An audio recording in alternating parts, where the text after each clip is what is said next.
Gregor, but it had the whole background. Hi, everyone. Hopefully we caught the end of that description. That was good. Started immediately off the bat. We're going to have to work that out. Where was I? Oh, yes, I'm sorry. I have to be someone else for a second.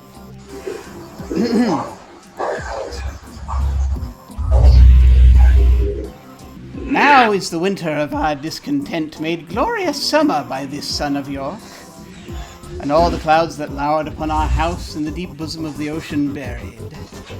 Now are our brows with bound, he said, unable to read, with victorious wreaths.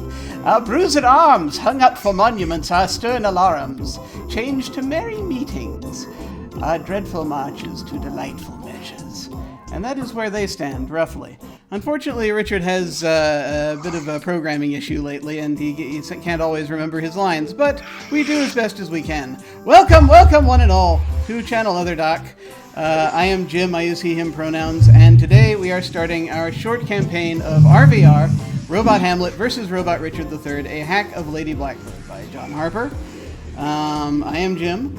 I think I said that already. I have no idea where I am or what I'm doing. I have too many windows open. Close the window. There we go.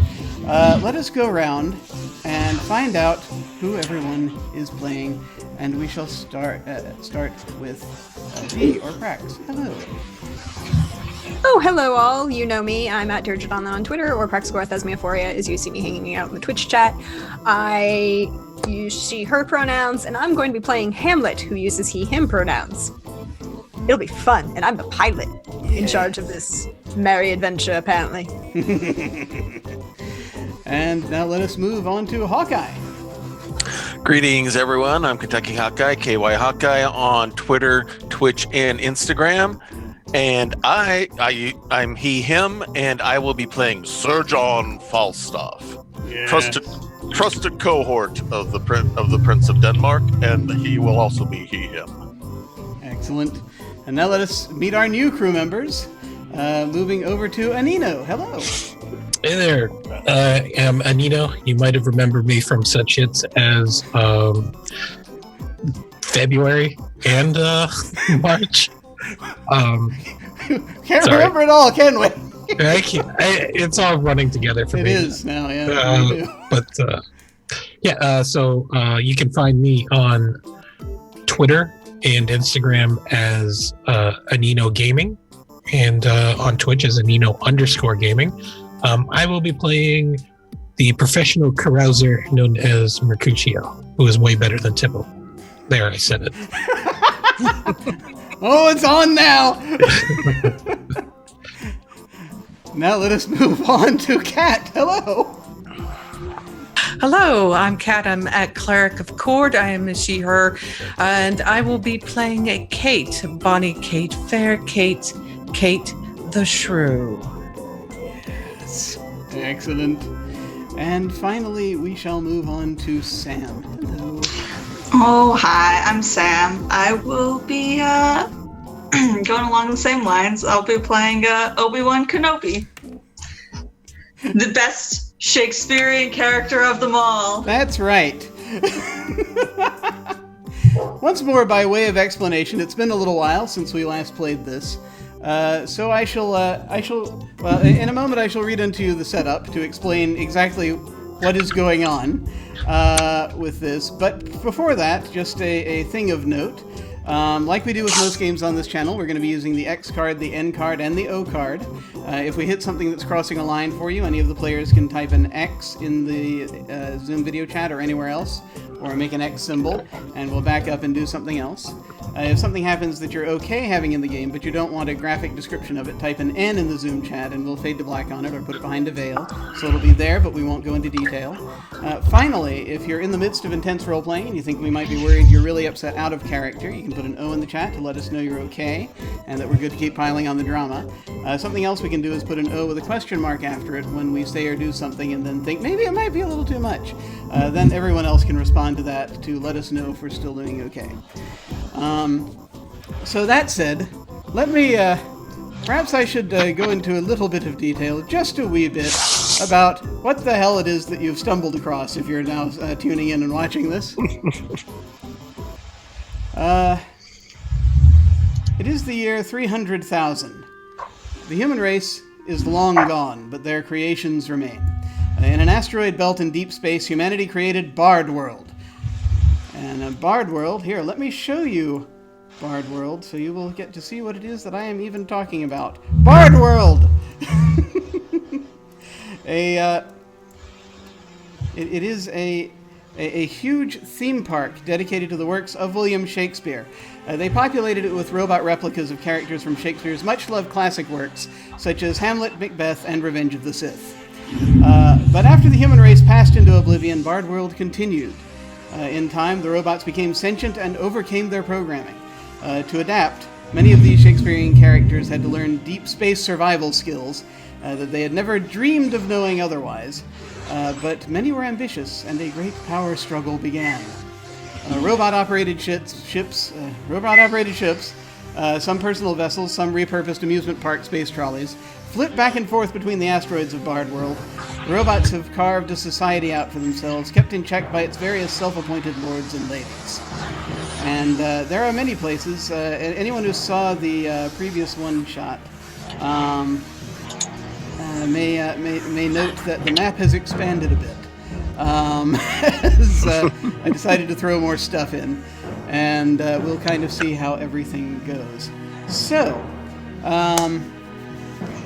in kicking this off, we're going to kind of start in the middle of things. A little time has passed since Hamlet and Sir John Falstaff and Sir Robin Goodfellow, Puck, their companion at that time, who was their navigator, had their adventure. They discovered that Horatio had been kidnapped by Richard III, who was to be found apparently having joined up with Lord Vader over in the Death Star. One of Shakespeare's most tragic villains, Darth Vader. So they went and they managed to rescue Horatio from the clutches of Richard III, who apparently has been in training to become a Sith of some kind or other.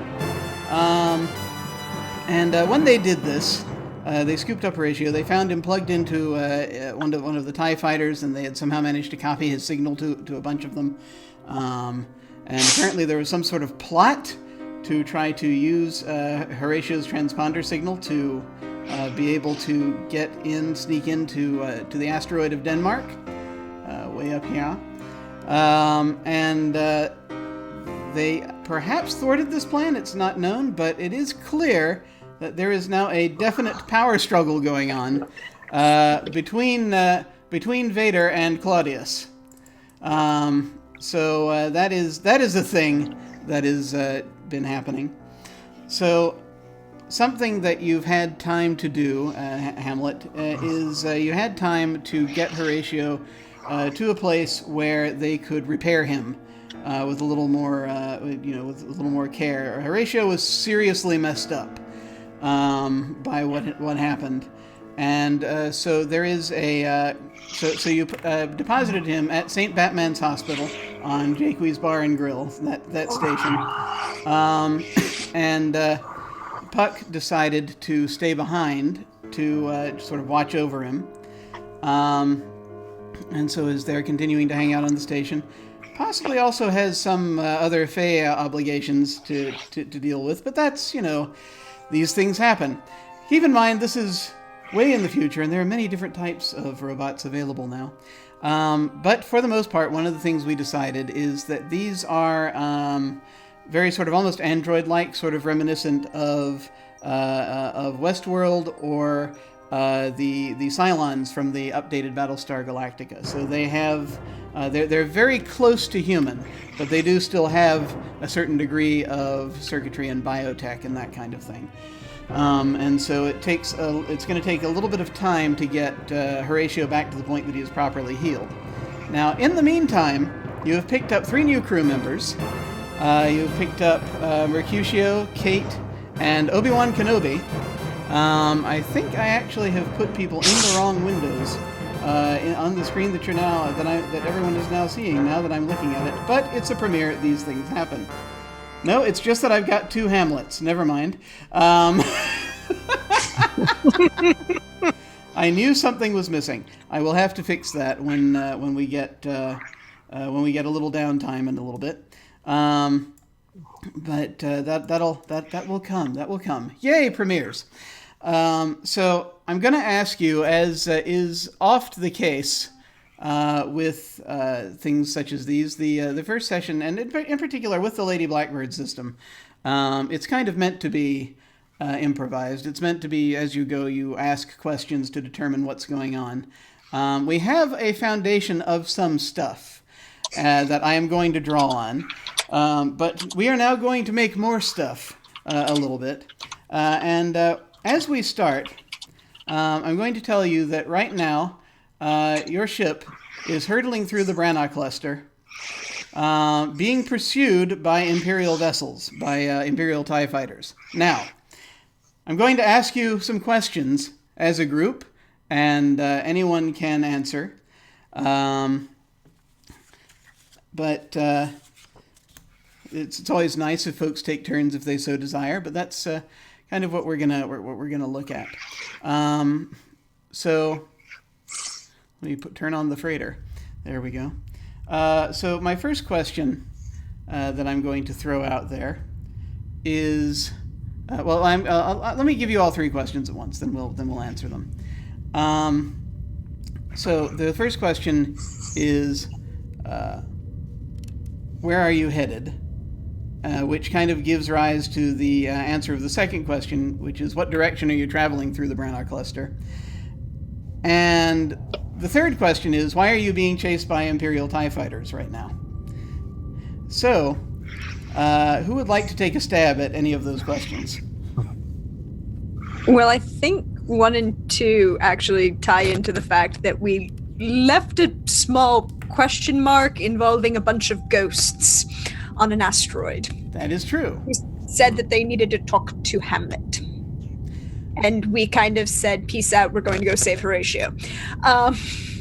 That's fair. Yes, you did. You were originally visiting the Ghost Asteroid to get some advice from your father, but unfortunately, the asteroid has a lot of ghosts on it, and there were issues, and you had to kind of head out. And so yes, there were things happened. Weird stuff happened.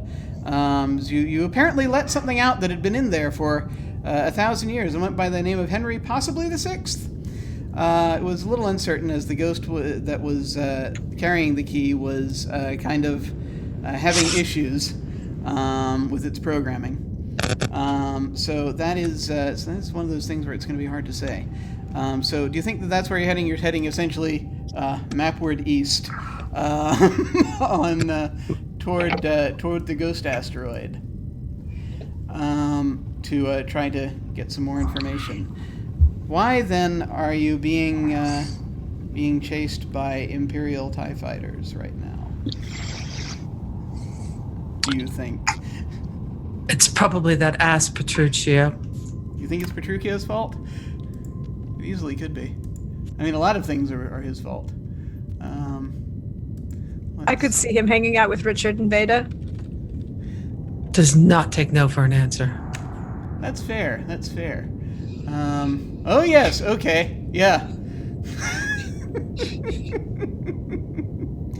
yeah, it was kind of, it was probably, I have to expect that after centuries of having to follow that programming and, to flip in the end,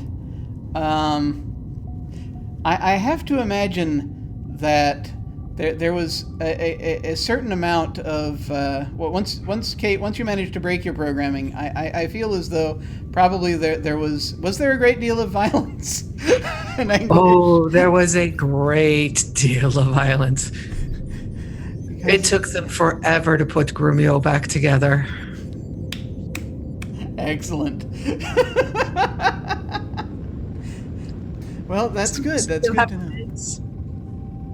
So yes, Petruchio was on the Bar and Grill station. He was going, because he was trying to. He seems to have he's stuck in that loop sometimes. He can't quite get out of that loop of wanting to try to tame you, because that's like in his that too is like part of his programming, and it's always an issue when they fall back into their loops.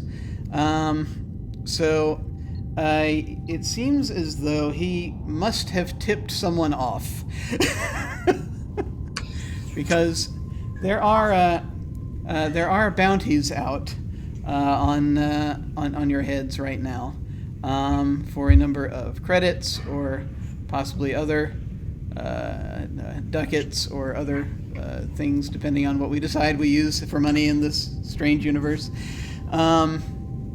Depending on whose kingdom it is. Ducats. It's probably ducats. Yeah, it's probably ducats.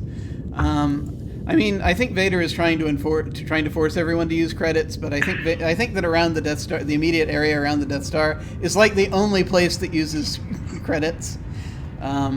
Maybe in Andronicus Land they do they'll accept the credits or ducats, but but there's great money to be made in the conversion.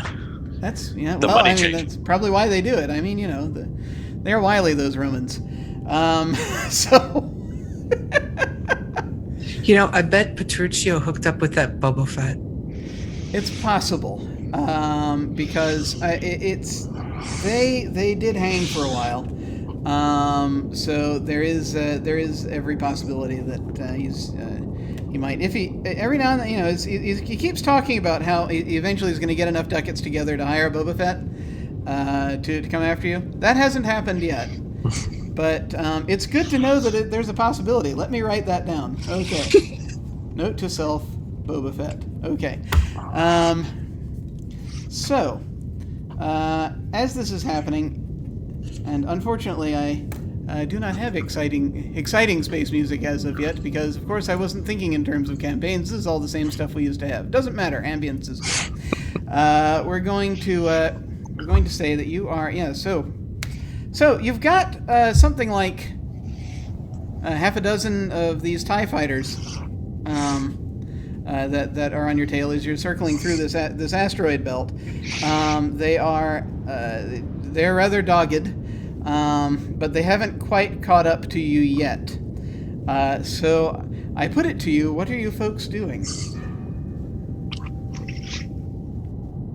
Oh, I'm flying us out of there. And the Burbage is a much better ship than the TIE Fighter. This is true. If folks want to, we'll take a look and see how very advanced the Burbage is. They should be able to tell pretty much instantly that this is a ship of high quality. This is the self-same ship that Hamlet took from Denmark, which, because it was his. When he and Ophelia originally went into business with Ophelia in self-imposed exile from Denmark, began doing odd shipping jobs for various denizens of Bard World, and so it's originally last session it did start with need power mark, but that's been taken care of. You're good on power. Now he says shifting back. Let me go ahead and make sure we're good there. Yes. Okay. Very ergonomic. It is a very ergonomic ship, the Burbage. They made absolute certain they're that way in Denmark. They're very good with that. So Hamlet is going to try to pilot this away from is going to try to get the heck out of here. And there are some available things for helping. Let me, if anyone wants to do anything to try to assist. It sort of follows, once again, the same rules as Lady Blackbird does for helping. If your character is in a position to help another character, you can give them a die from your pool. You say what the character does to help. If the roll fails, you get your die pool back. If it succeeds, your die is lost. And so, does anyone want to do anything to help Hamlet out as he tries to steer under out? Combat, I've got tactics, which would definitely come in handy for trying to figure out a way to evade these ships, so I'll throw some help. Okay, so you want to give Hamlet one of your pool dice for this? Yep. Okay. Does anyone else want to try to help out? Yeah. Oh, go ahead. No, go ahead. Okay, I was gonna say, yeah. So, in my years of Jedi training, I have learned the art of evasion. And so I would like to use those my art of evasion skills. Excellent. Good. So you're sort of trying to help sort of advise, go behind that asteroid, that type of thing. Yeah, like, and then maybe like trying. It wouldn't work at all. But, trying to use the Force to try to like steer the ship, but it wouldn't work at all. It's all just him saying like, "Oh, watch out!" But keep your force off my ship. Use it to attack other ships, but off my ship. but it helps. Excellent. Well, yeah, I mean, it's the weird thing, the Force with droids that with robots that have it, because nanites are a thing, so they have the ability to do things that look like the Force. So it's an interesting deal. So GM, what is my? So you're gonna give one of your pool dice to Hamlet. So yeah, your obstacle to try to get away from these folks. I'm gonna say as you're probably in the outer part of the asteroid belt. Yeah, I think that you probably you're navigating the dogfight while in there. Yeah, you're not quite in a dogfight yet, so we're gonna say it's gonna be 4. So you're gonna have a difficulty of 4 to try to get away from these folks. So 1 just cause, 1 for pilot. I'm maneuvering around both them and the asteroids. Evasion, caution so I don't hit the asteroids or them. Tricks, because this is tricky flying and I'm using the asteroids as a buffer and backing. Obstacles to avoid the asteroids as necessary. Daredevil to when I use the asteroids to fly into and try and crash a TIE fighter behind me. Using and concealment to use the asteroids for cover. And TIE fighters don't have tractor beams, do they? They do not. So you cannot use the tractor beam. Plus 1 from my co-pilot and 1 from Obi-Wan. That's 11.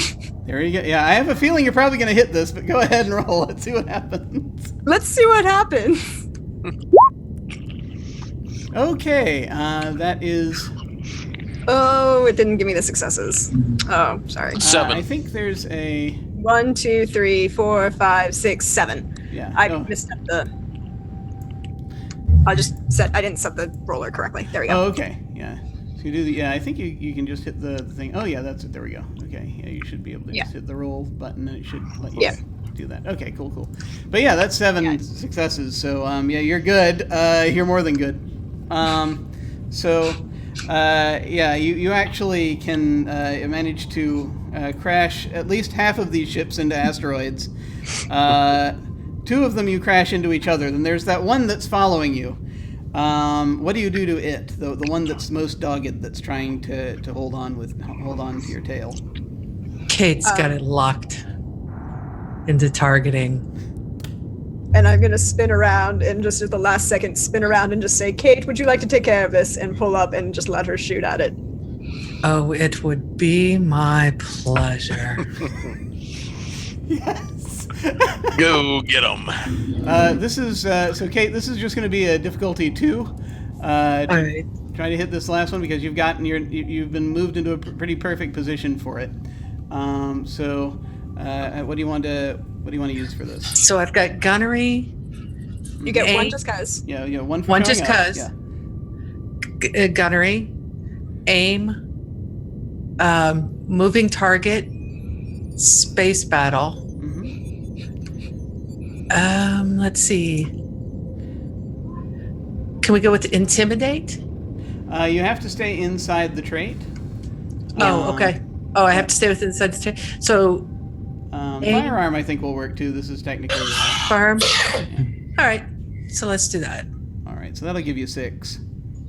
6 All right. dice when you roll. And the roll button's at the top of the sheet, and I forgot that. Oh, okay.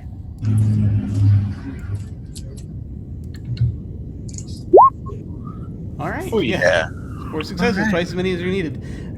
So yes, so it comes right into your sights, and you blast the thing apart. That felt good. Little wings just sort of go spinning off in opposite directions. Those weird spiderweb-looking things, and you have successfully evaded these these TIE fighters that were coming after you. And you have a clear shot to the Ghost Asteroid. So Well, if you don't mind, let's get gone. Really, I don't know which is worse, Vader or Richard hanging out with Vader. It's hard to say. He's become more pretentious since he started. After what we saw last time, I'd say Richard. But it was easy enough to get him trapped in a monologue. True. Monologues are dangerous. Yeah. Hard to get back out of them. I have a feeling Lord Vader would not be quite so easy to lure into one. I don't know. Hey, Obi-Wan, did your young student like to monologue? No. He did like to just go off and he was quite the young whippersnapper, always going off on his own adventures and getting into all sorts of trouble. Monologues, not so much. I do hear that he dislikes sand. Like, immensely.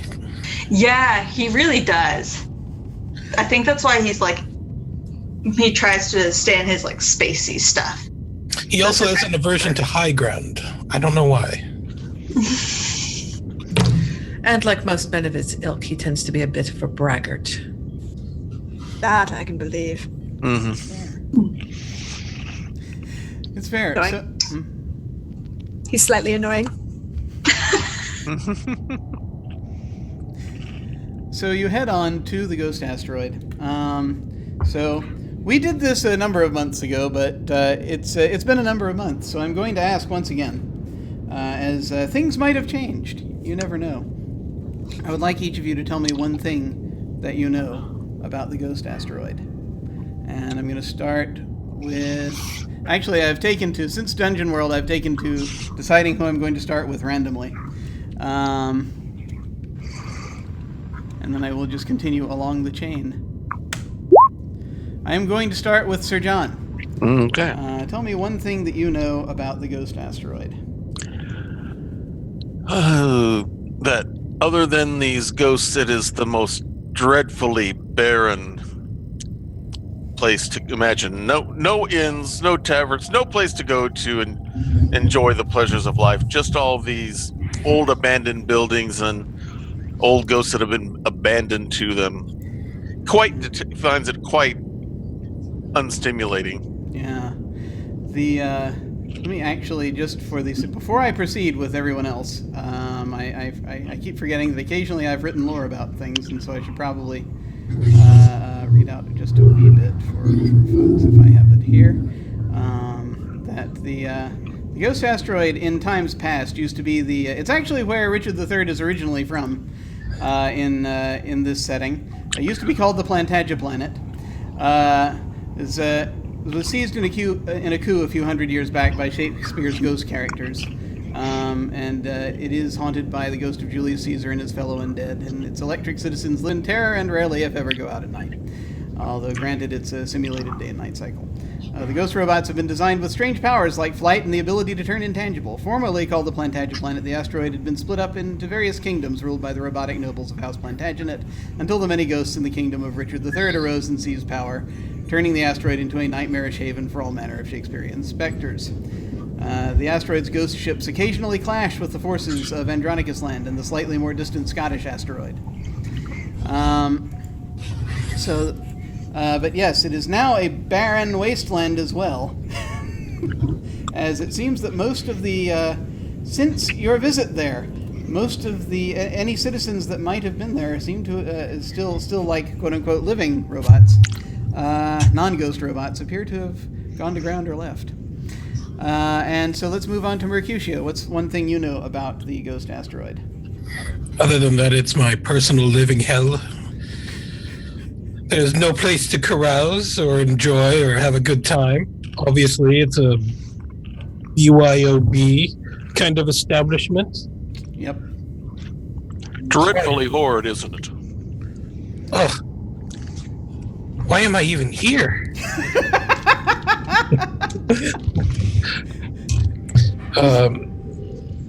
So obviously,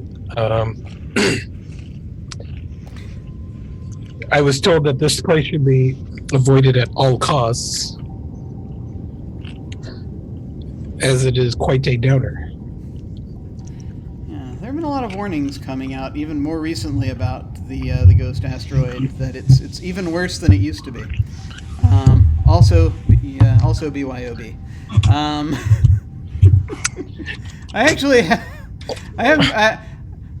I've become curious now.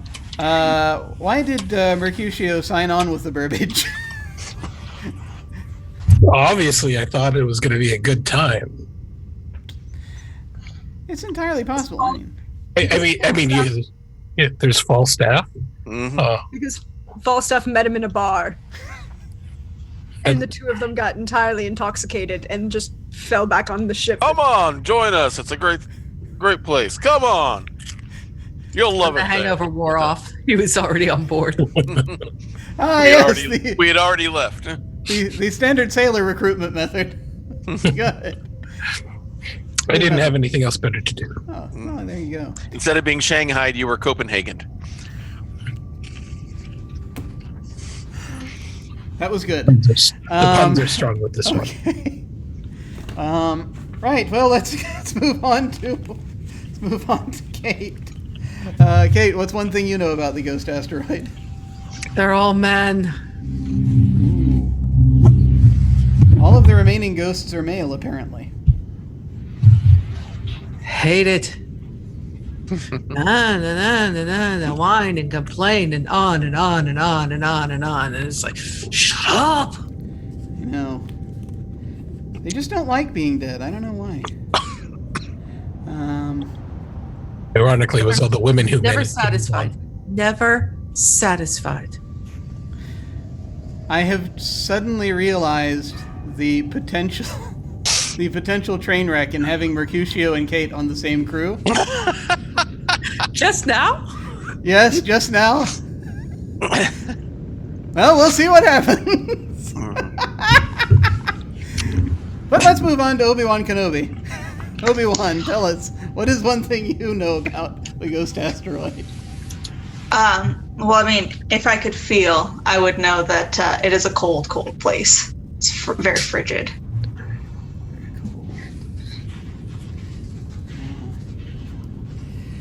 There are times when you stretch out with your feelings, and you can communicate with things. I mean, those things have electronic signals typically, but you can. And let us move on, of course, to our pilot, Captain Hamlet. What's a thing that you have heard about the Ghost Asteroid, or know about the Ghost Asteroid? That in recent days, the day-night cycle has failed, and it is perpetually night. Perpetual night. Excellent. It is always dark on the Ghost Asteroid. Yeah, that's weird. It's like the sun went out. Not around the same time that you visited last time, actually. Apparently, it coincided with that. I mean, it was nighttime when you went, but the sun just didn't come up the next morning. Totally wasn't our fault. Nope, had nothing to do with it. Probably explains the cold, though. The cockerel crowed thrice, but there was no sun. So, where do you want to land? You have castles. Do you want to go to the same castle you went before, or do you want to like try another one, or do you? There's like a swamp and there's a forest and there are defunct villages and all, you know. So what do you want to do? Well, I need a castle with a battlement. Yes, that's very important. Because, you know, the ghosts do have their patterns. That's fair. I mean, that's how the whole thing works, really. So, as you're, so it is not too difficult hunting around to find a castle with a battlement. Are you specifically seeking out the same one that you went to last time, or will any battlement do? I think any battlement will do. I mean, the one we went to last time, we didn't really have much luck at. That's true. Okay. So, Perhaps we'll find one with a wine cellar this time. perhaps. That would be very lucky. So, we go ahead and pull this up in case I need it. All right.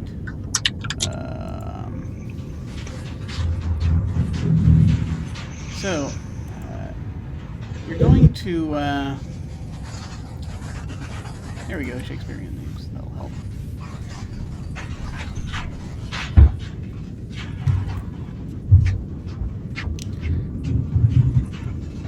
I think that, yeah, what we're going to be looking at here is a sort of a, yeah. You find one. It's not too difficult. You just sort of cruise around until, you know, you get the spotlight on. Until you see one that doesn't look like it's surrounded by too many undead. Unless you want to go for one that's surrounded by a bunch of undead, that's of course also possible. And it's just a question of where the signal is best. But yeah, generally you have to hit a battlement to talk to Hamlet Senior. So you do find one. Do you go for a smaller castle or a bigger castle? Well, my father always did like to put it to the Plantagenets that he was more important than they were. All right, I'm going for the biggins.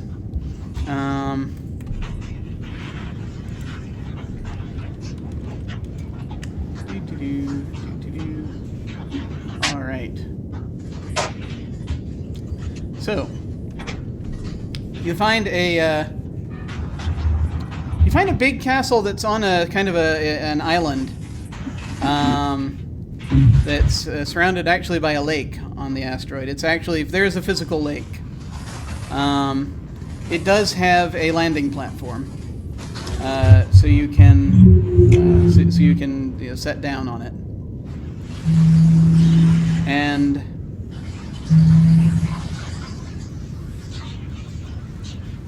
so as you settle down, and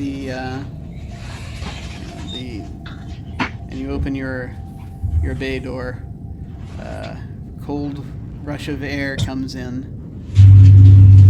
As it is, yeah, the temperature is considerably lower than it was when you were last here.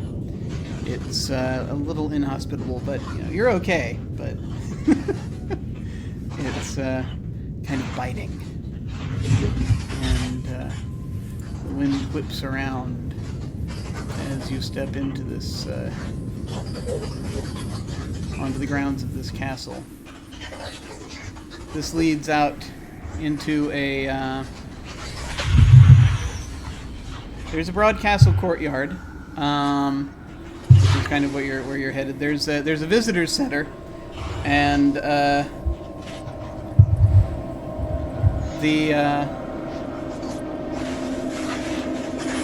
this sort of, you pass under this big coat of arms that's got a lion on it, and there's sort of visitor center, gift shop, and you pass by that and into the courtyard.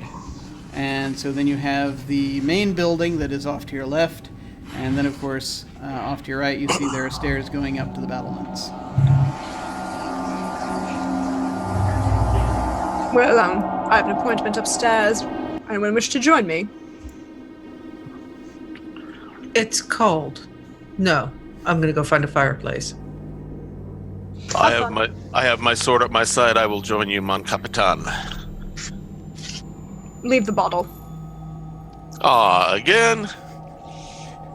We're working.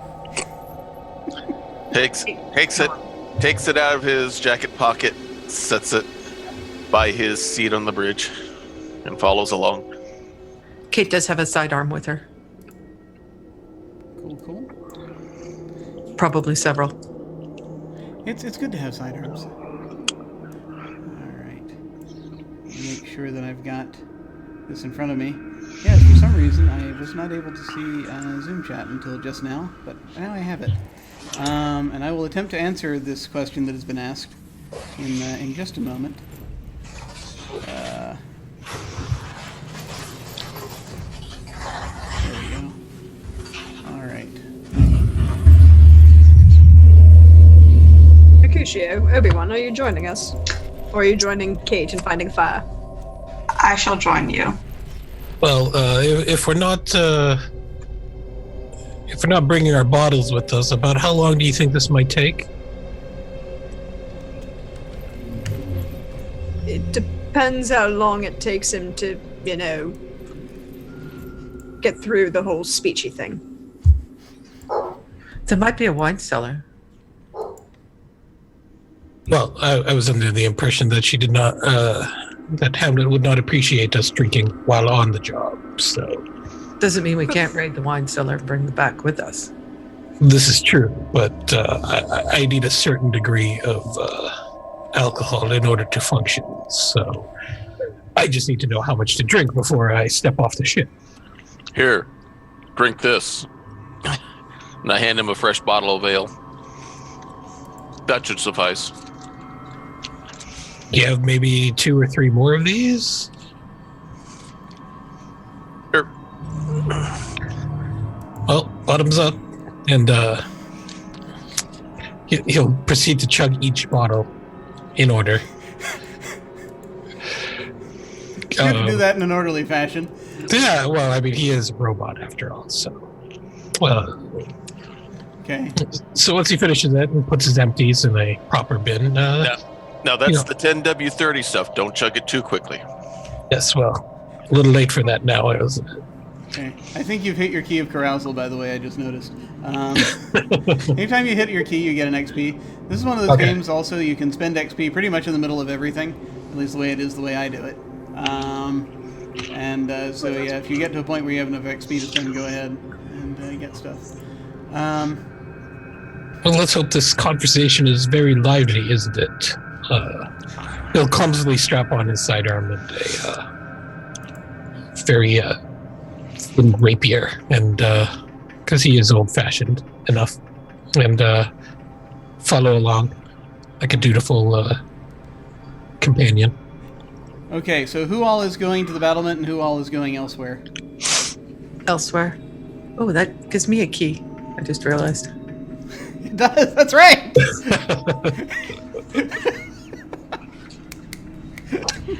So, Hamlet has both of his swords, and he's kind of affected a slightly less ostentatious look than the Prince of Denmark.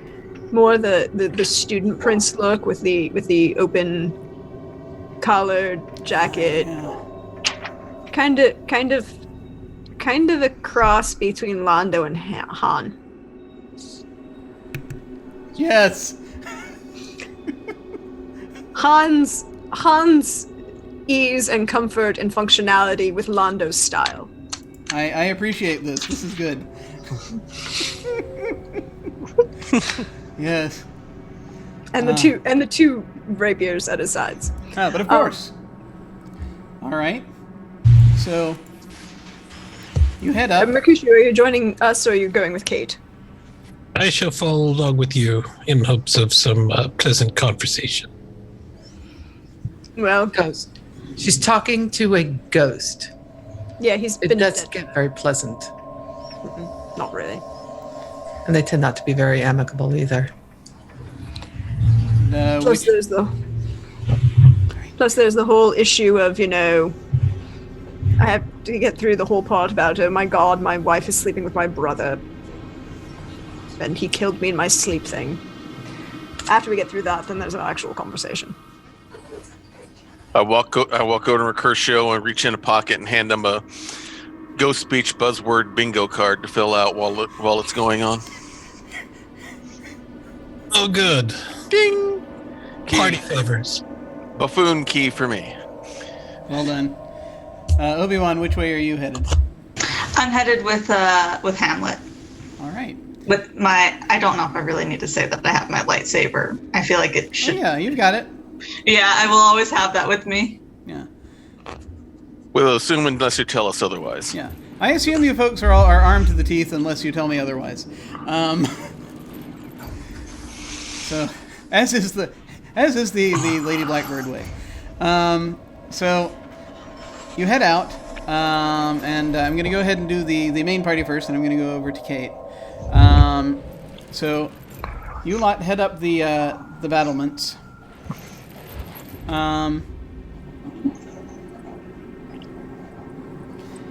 And oh, this is going to be interesting because of things. Okay. I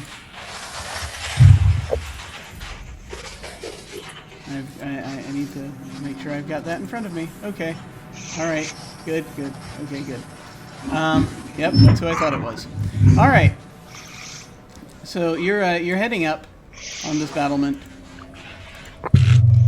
Under this, the coat of arms is in a couple of other places. It's actually got 3 lions on it. As you pass another one by and you head up, and now, standing up upon these walls, you do not see any ghosts in the immediate vicinity. But is there there can be kind of a pattern to these things. Where you can get them to show up, especially in places like this. Is anyone doing anything special to attempt to cause the ghost to show up, or to try to contact Hamlet's father, to dial him, or whatever? Hamlet reaches in his pocket and pulls out a script and hands it to Falstaff and Obi-Wan. It's like, you're going to want to start here and here, and this is the part where Marcellus says, "Oh look, there's the ghost," and then Horatio says, "Oh look, Hamlet, there's the ghost." Usually I do this with Horatio, and it's, but yeah. So, pick which part you want to do, Obi-Wan, and I'll do the other part. Great, I'm great at lines.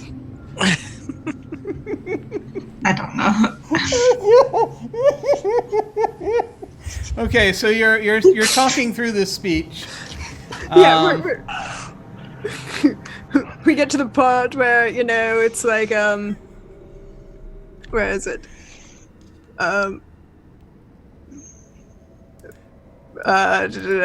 Virtues else be they pure as grace and infinite as man may undergo, shall in the general censure take corruption from that particular fault. The dram of ale doth all noble substances of doubt to his own scandal. And then Horatio says, "Look, my lord, he comes."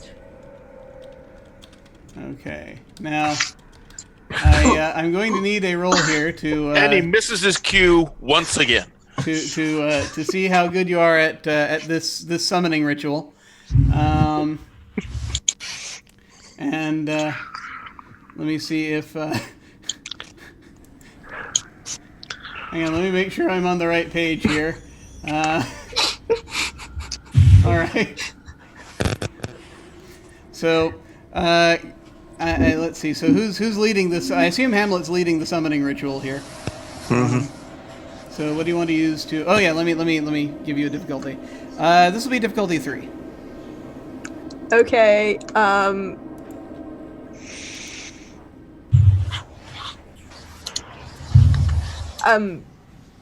He's going to use so one disguise. Mm-hmm. Well read. Mm-hmm. He's educated in the actual script that they're using. He knows the history of this whole situation. He's playing into the psychology of the ghost and the patterns of behavior. And it's all a play. Absolutely. So that's 6 already. And do Obi-Wan and Sir John want to contribute pool dice to this or no? No, I think Obi-Wan. If anything, Obi-Wan's making it worse. Okay. I will go ahead and throw it in because you mentioned corruption, and that falls right in under the line for my That's fair. appeal to hedonism and charm and stuff like that. So it makes so All right. So he you can got add to that. 7 dice to roll here. And I'll take one from my pool just to make it even. Alrighty. 8 dice. 8. 4 successes. All right. All That was right. one more than you needed. Okay. So, look, my lord, it comes. So Obi-Wan says, "Look, my lord, it comes," and then there's another speech that you do, and then the ghost of your father comes out and beckons you.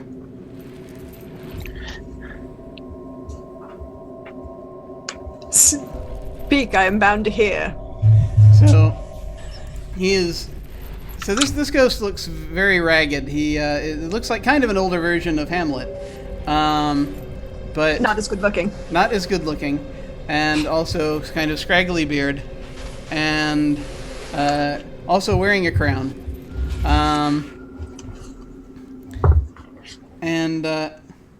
So he's. You see also that he's glitching slightly. So there are bits where it's like, and you come back and forth. And he comes forth. The hour is almost come when I to sulphurous and tormenting flames must render up myself. Alas, poor ghost. Pity me not, but lend thy serious hearing to what I shall unfold. Speak, I am bound to hear. So art thou to revenge when thou shalt hear.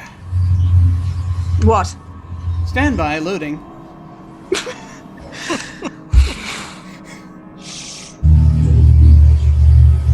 I am thy father's spirit.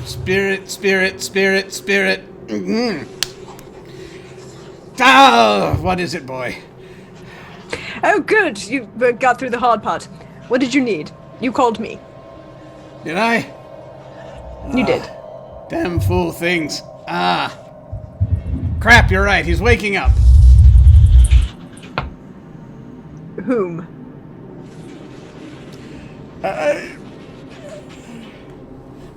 Did I not say it in my message? No. Damn. And You need he's to right get there back- in the... Which castle is this? This is the wrong castle. Yes, I know. We're on a Richard's castle. The Oh, second, I believe. Oh, dear. Oh, no, Richard the First. Excuse me. Are you absolutely certain? 3 lions reclining on a field of red. Oh, we may be in trouble. I'm now going to cut to Kate. Rats, I was one short on my bingo card. So, Including did you count the free space? Of course. you have to count the free space. It's very important. Although, if this is Shakespeare, British bingo cards don't have a free space. That's blasphemy. It's fair. It's hard to say. I don't know. I just don't know anymore. I didn't even know there were British rules. Kate has gone into the main building, where you found a... it actually looks like it was at one time very luxuriously appointed, this place. There's a very large fireplace that you found. Bliss. And it's interesting, because once you manage to light it,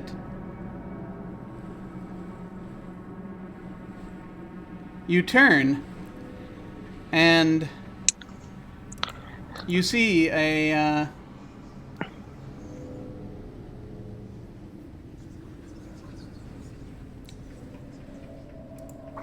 you see a fellow sitting in a chair.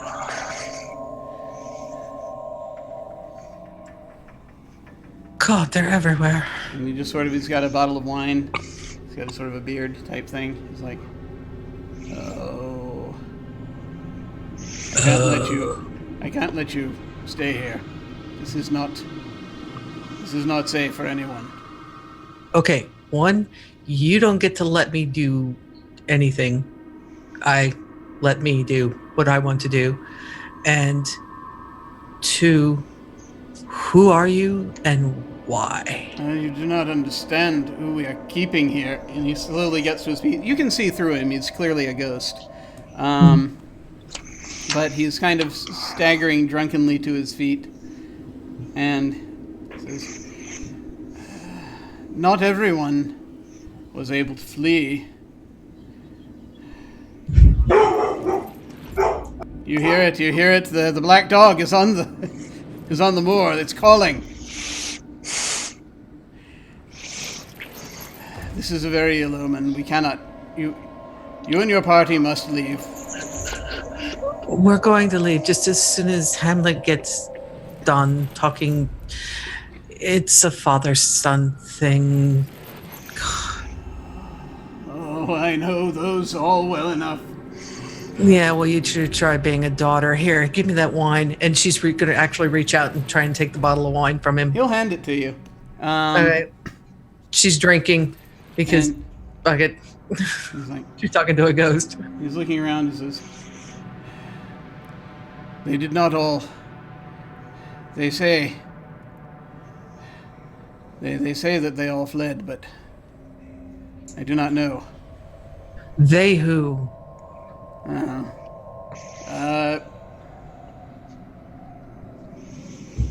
I'm just left back here trying to keep. Oh dear. And he's looking over your shoulder. And you see from the fireplace, you see a figure appearing as if just materializing in thin air. As though the ashes and the flames themselves were licking forth to create an individual. And you had most definitely heard that all the ghosts remaining on this rock were male. That was a thing. It had apparently been confirmed. But the figure that is appearing before you out of the flames is female. Well, shit. And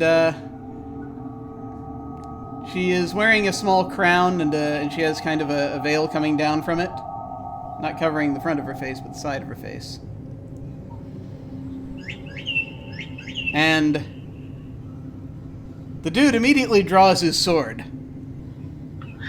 Kate immediately steps back and draws her gun. Her sidearm. She points she appears to be made of fire, but she looks at you and she smiles. She turns her head. She points a knobbed finger with pointy nail at the young fellow, younger looking fellow, who coincidentally is also, I think, named Richard. And fire courses from her fingertip, and he goes up like a Roman candle. Immediately bursts into flames. And he's like, ah! He's rolling around on the floor. She then Nice trick. I'd like to learn that one. Oh, it's something that you could learn. I'd be happy to teach you. No, that's quite all right. I've got a few other things to do first. Are you quite certain? Because there is much for both of us to gain in this situation. Such as? Well, I've got a bottle of wine. I've got a sidearm. I've got a nice warm fire. I'm doing pretty good right here. Can you create flames at will? You will be able to if you allow me to show you. All I ask is that you carry me from this place. I have been here a fretfully long time, wrongfully imprisoned. I should like to see the outside of Any place in particular you headed? Because I think there's a passenger rate that we'd have to work out. Your companions need not know I be with you. All you need to do is say yes. See, now that's where we're going to have a problem, because saying yes, really not my thing. I could grant you great power and ability. There is And much I could do for you. if I wanted great power and ability, I'd have married a man. You need not such things. You and I both Don't I they lead know only it? to trouble. They lead only to what they want for themselves. Yeah, I know. But like I said, I have a warm fire, I have a bottle of wine, I have a sidearm. I'm good. Man, it saddens me. I shall just have to convince you. And she raises her hands, and I flames shoot her. shoot up from. Okay, so.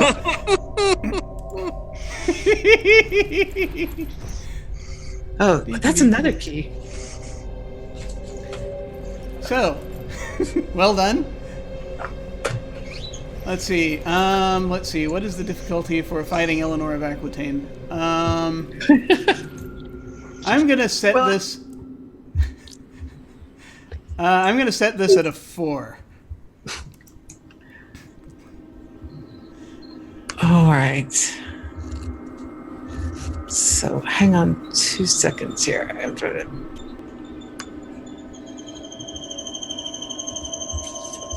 Okay, so we're gonna do that.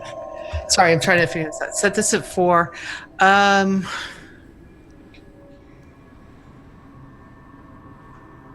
trying to think what I want to do here. I think I'm just going to go ahead and use my temper. Okay. So I have 1 just because. Mm-hmm. The trait is temper. Stubborn.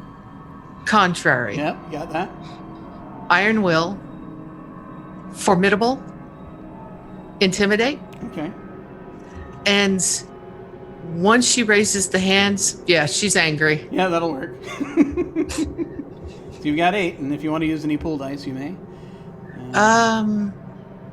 Yeah, because I've got 8 pool dice, so let's. 7 to start with. You should have 7. Right, but if I use a key, don't I get an? Oh yeah, you can add to your pool instead of taking XP if you so desire. Yes. Oh, okay. So instead of taking XP, okay, never mind then. So yeah, 7. So let's go ahead and add 3 more to that to make it a total of 11. Oh, there you go. Yeah. All right. Yeah. All right. Okay. Just the amount you needed. Good thing you took 11. Okay. So what are you're shooting here? What kind of gun do you have? What are you using? It's one that another people used to call her a contrary woman by the name of Leia. Yes. Yes. Oh, yeah. Yes. Yeah, she had a selection of several, and I chose one. I think it was a blaster, I think is what she called it. Yes, they do use those, particularly in these parts on the eastern end of Bard World. So yes, so you fire this blaster, a series of rapid shots. You manage to avoiding back and forth. You're dodging these bursts of fire that she's shooting out of her hands. You duck behind the table, come back up, and shoot her square in the face, and she disperses with a wild sort of burning away. Yeah. And she takes another swig of the wine. yeah. So the one thing you have learned, at the very least, is there is probably a wine cellar around here. Indeed. Because this is a good vintage. Time to go looking. Awesome. You head down. You will find a wine cellar. And as many as I can carry back to the I'm just now all I'm doing is shuttling wine. Excellent. Aha! All right. Back to the battlements. Yes. So yes, Hamlet, your father's a little concerned. He's in sort of a bit of a loop. He's like, we should hurry. Just Richard the First. Yes, I understand. Yes, there's a Move lot on. of trouble here. So yes. Right. So that castle that I summoned you to initially. Apparently, there was a point where, for some reason, they supposedly contained one of the prototypes from Tudor Station. Which one? They deleted it. Henry at least 6. I'm not sure. Well, I know where Hal is.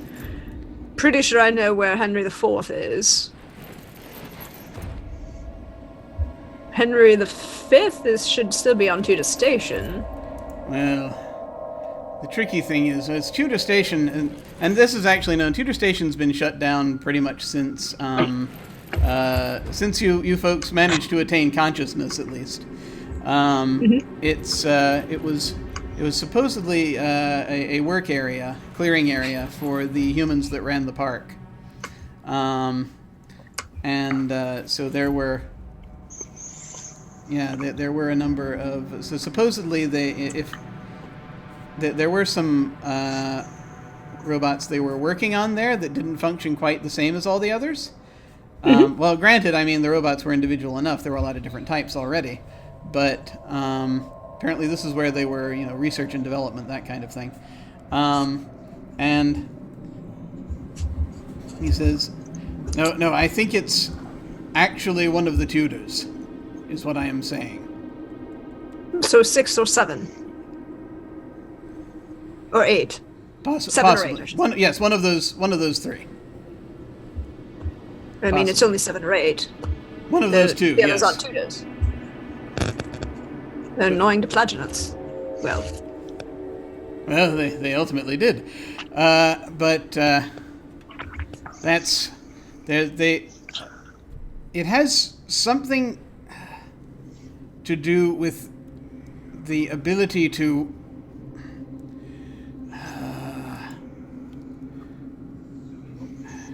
manufacture. give birth. Yes, give birth. And he's going to turn and look at Obi-Wan and goes, so do we want it to be Henry the Seventh or Henry the Eighth? Because one killed their wives to procure an heir, and the other, well, married Elizabeth of York. I mean, I wouldn't. How could you ask me that?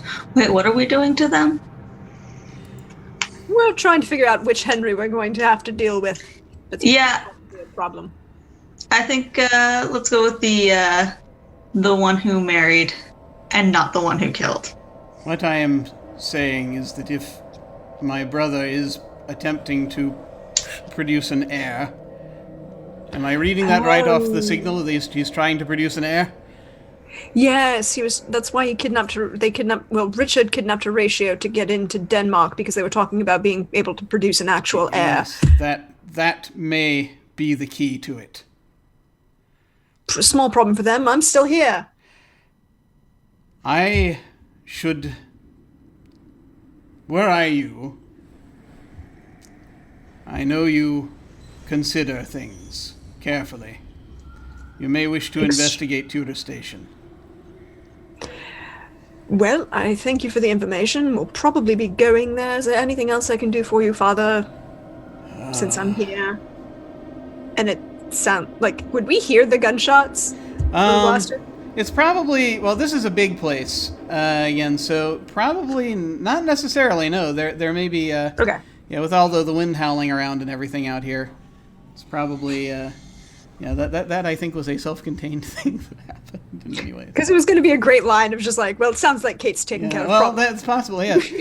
So So yes, you actually, well, you don't hear gunshots, but apparently there is for a moment, you notice a column of flames erupts from somewhere near the middle of the main building. Oh, looks like Kate's having fun. Oh, damn. Bingo. Do not forget this visitation is but to whet thy almost blunted purpose, but look, amazement on my mother sits. Step between her and her fighting soul conceit, in weakest body's strongest works. Speak to her, Hamlet. Speak to her. And he fades away. Well then, apparently we're going to Tudor Station and taking on a Henry. So it appears. And I think that is where we're going to go to break, as we're at about the halfway point. So we shall see you folks again shortly. We're going to take 5-10 minutes, and we shall return with RvR. See you soon.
Greetings, we have returned.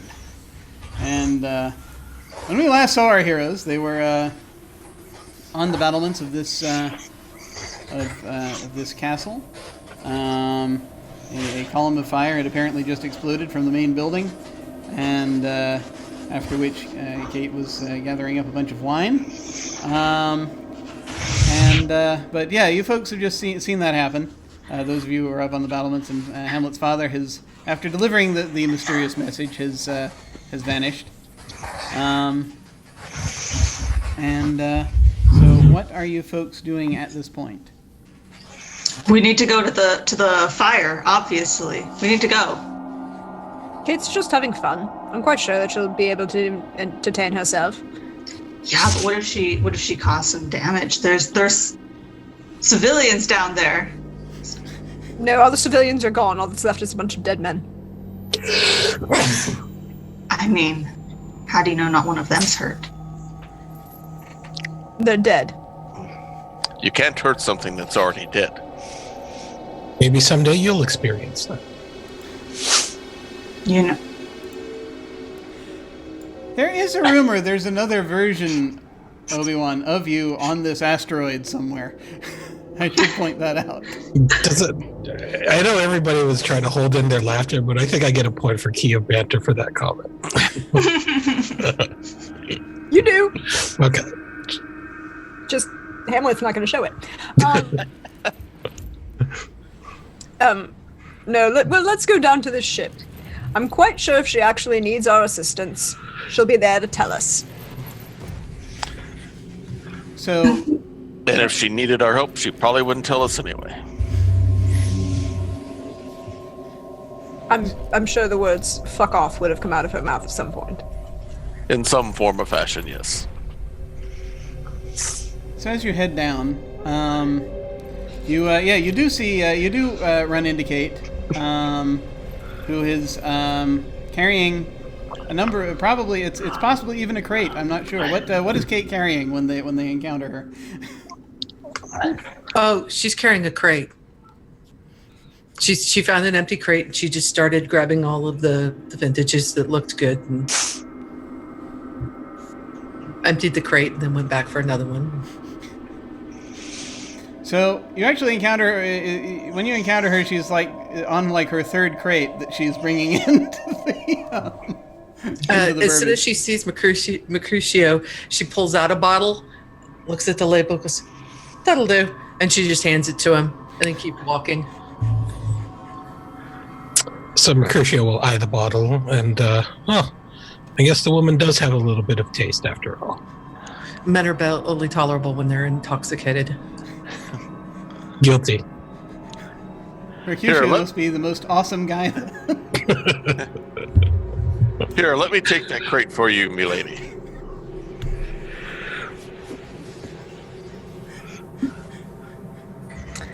Well, apparently you didn't need our help. Did you have fun? Oh, yes. So there was a ghost. He's the one I got the first bottle of wine from. So I knew that there was a cellar here. Was babbling on about they're not all gone and something or other. And then, who was it? It was, Eleanor. Eleanor stopped in for a visit. And all this. Well, she wanted off and she said, she was just being a queen. I don't know what her problem is. Henry isn't here to bother her. She needs somebody to fight with, I guess. She's not happy unless she's got somebody to...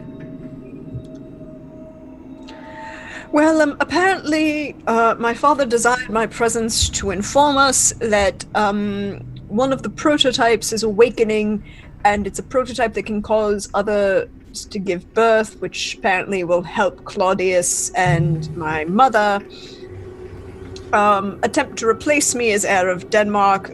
Well, the problem with that is I'm still alive. Have you tried just getting rid of Claudius? A few times. One does not Apparently- just merely get rid of Claudius. No, I imagine it would be rather easy, actually. I mean, there was much with the stabbing and the poisoning and the lighting on fire. I shot him like 4 times. 4 stuff. Are we going to count the time I threw him off the battlements or not? Only the times he didn't bounce. Okay. Well, I mean, young Cassius has a lean and hungry look. Have you thought about hiring him? Well, Always looking for No. work, that young Cassius. Yes. Cassius wasn't bad. It was a little out of the budget at the time. Ophelia did try and hire him. And then, well, Yeah. that was a thing. We will no longer talk about the incident. Yes. Horatio has declared it a non-subject matter, and I follow Horatio in all things. Most of Oh, the time. so I've heard.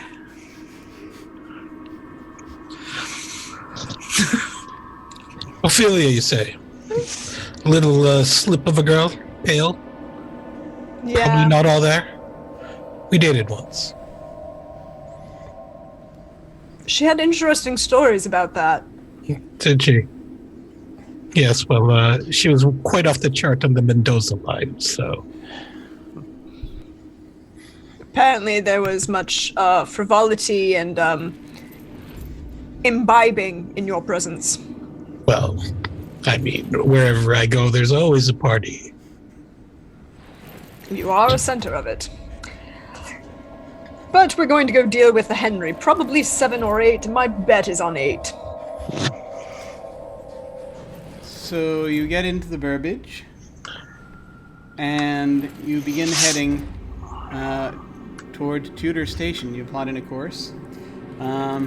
Not really much in the way of asteroids around here to worry about, so you should have a straight shot and be able to get there within about a day. And during this time, you're going to have the opportunity, if you so desire, to do refreshment scenes.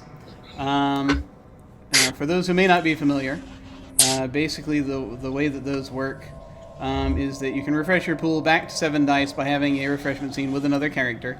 You can also remove a condition or regain the use of a secret depending on the details of the scene. A refreshment scene is a good time to ask questions in character so the other player can show off aspects of their PC. Why did you choose this life? What do you think of Shakespeare? Why did you take this job? Etc. Refreshment scenes can also be flashbacks. You can do one by yourself or with NPCs if you want. So that's kind of a thing. So I just wanted to offer that if anyone wants to take it. Does anyone want to do a refreshment scene to get back dice?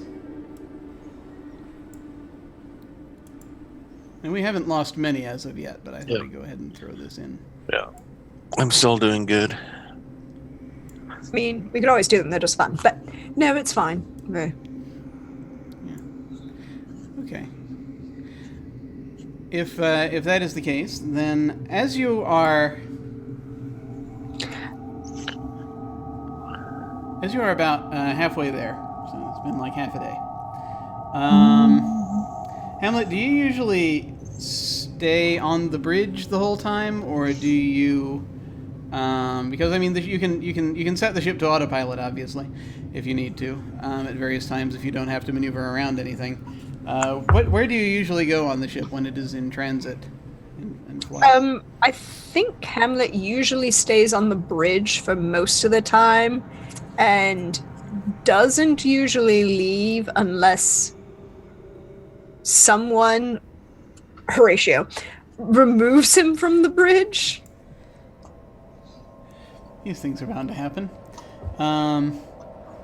So He's very detail oriented in keeping things on track. very good. So as you are you're about. Sorry, go ahead. And as Horatio's not here to do that, Yeah. As you're about like halfway there, a little more than halfway. There is as you're sitting there on the bridge, you hear what sounds kind of like the tinkling of bells from a bit behind you.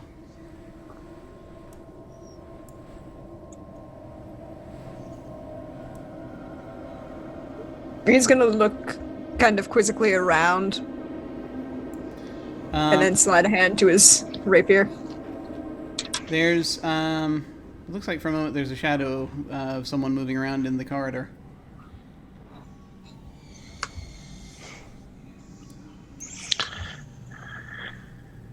He's gonna open the comms and say, Obi-Wan, Kate.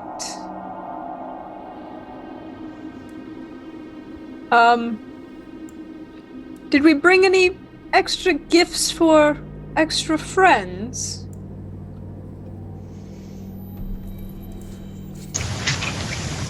I don't know what this means. Show up with my... I go to you with my lightsaber that I definitely need to always say that I have.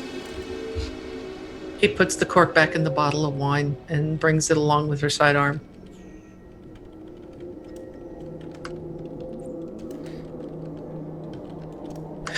Yeah, we have gifts. Both kinds. Also just want to say thank you very much for the raid. Much appreciated. Hello. We're doing something incredibly weird tonight.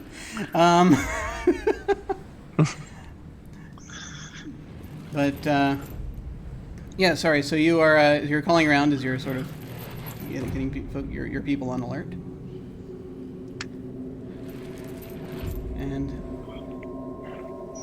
And he's gonna, if they come in, he's just gonna say, well, sounds like we have some uninvited guests who might want to join the party, Kate. Possibly of the, Friends of Oberon kind? Oh, this'll be fun. And she goes back and starts, one, she hits the armory and loads up, and then two, she starts the ship's guns, making sure that they're ready to go.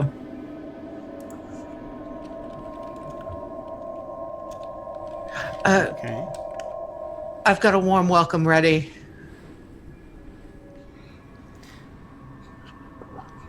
So, just sort of looking around. So yeah, let me ask. All right, so is anyone like searching the ship, or are you just sort of taking up stations, or what's going on? Hamlet's gonna stay at the bridge, but he's gonna, after he lets Kate and Obi-Wan know, he'd ping the comms for Mercutio and Falstaff and say, "Gentlemen, it appears we have guests who'd like to party with you. Maybe you should see if you can share your bountiful abilities." Falstaff replies, "I'll be right there. I'll share them with something with them even sharper than my wit." Nice. And I leave where I am right now and work my way, kind of using my sneaking abilities to kind of sneak in towards the bridge without being seen. Okay. So, as you are doing this, you're pretty sure that no one sees you. But let me look this over here real quick, make sure I've got it right. I don't have it in front of me. Doesn't matter. It's all right. So, if you're sneaking in the direction of the bridge, Sir John, you kind of hear... It sounds for a second as though there's some sort of little bit of scraping behind you. And you sort of turn and look and nothing's there. And then after a moment, as you're paused, you hear sort of a high-pitched voice from behind you say, what are we looking for, Sir John?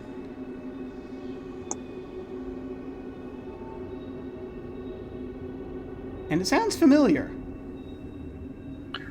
I've heard this voice somewhere before.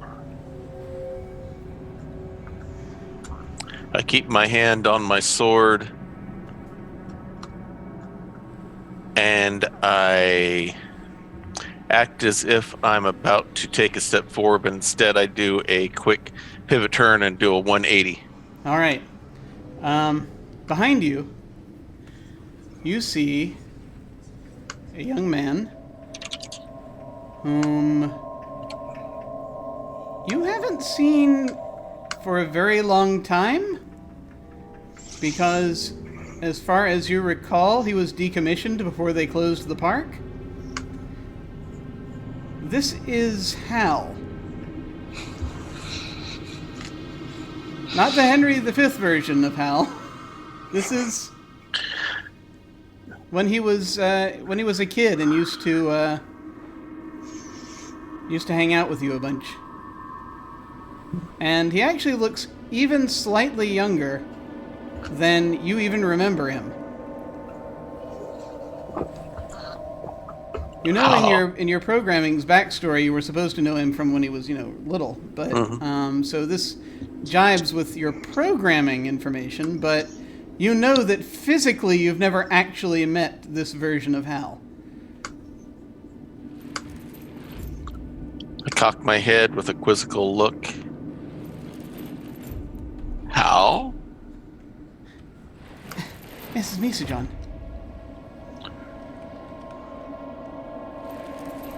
How did you get here? I'm not completely sure. I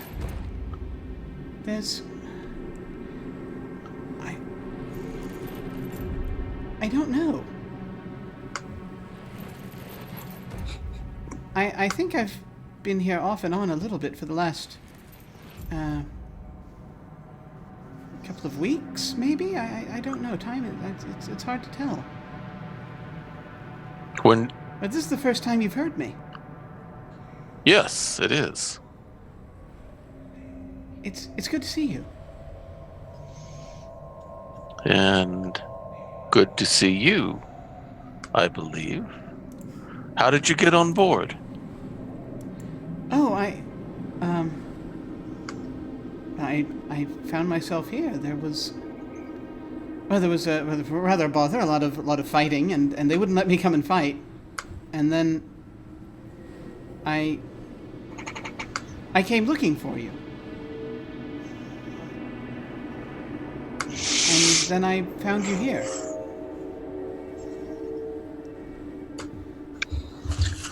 I opened the comm line. I appear to have found our visitor. Would they like a drink?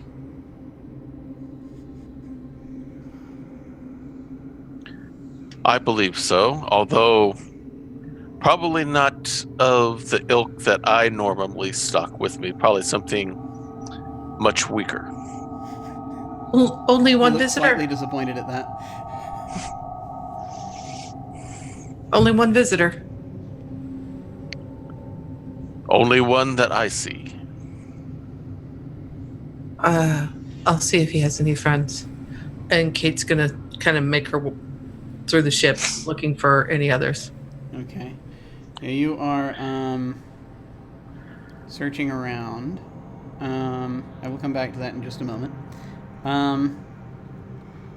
Falstaff, are you going to escort Hal somewhere, or are you just going to stay here in the corridor talking to him? I am going to escort him to the bridge. Okay.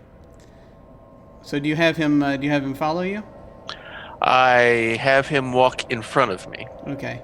I don't have my sword unsheathed, but I have my hand on top of the hilt, just in case. All right. So, as you are arriving at the bridge, he does sort of turn back a little bit. He's still walking onto the bridge. And he does, for a second, he looks back at you and says, "There was something I needed to tell you. I think. What was it? And at this point, Falstaff, you've arrived on the bridge. And Hamlet, you turn around. I assume you're still on the bridge? Mm-hmm. You turn around, you see Falstaff walk onto the bridge alone. You were bringing a guest, Falstaff. Yes, he's right here in front of me. You look back down and he's gone. He was just in front of me?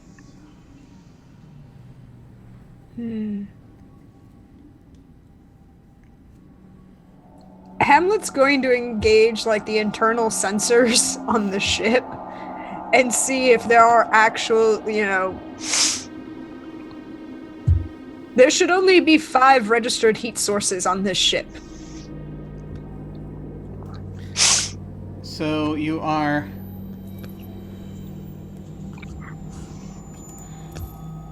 Okay, I'm going to go ahead and do this as a task. This is going to be a difficulty 2. Okay. What do you want to use?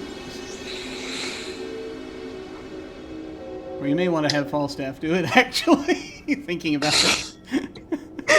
Yeah, Hey, Falstaff, aren't you my engineer?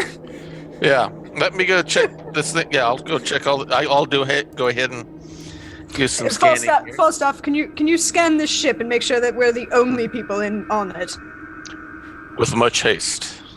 So I'll take my robotic skills here. I've got robotics, programming, modification to try to find whatever we're looking for here. Diagnosis to try. Diagnosis to make sure that the equipment's working right to find what we're looking for. 1 just because. And I don't think deactivation's going to apply to this. So what do I need for this? So you've got 5 dice. You needed 2. You need Okay, 2 successes. I will add 1 from my pool as well. Okay. So that will make it 6 then, right? Yes. Okay, here we go.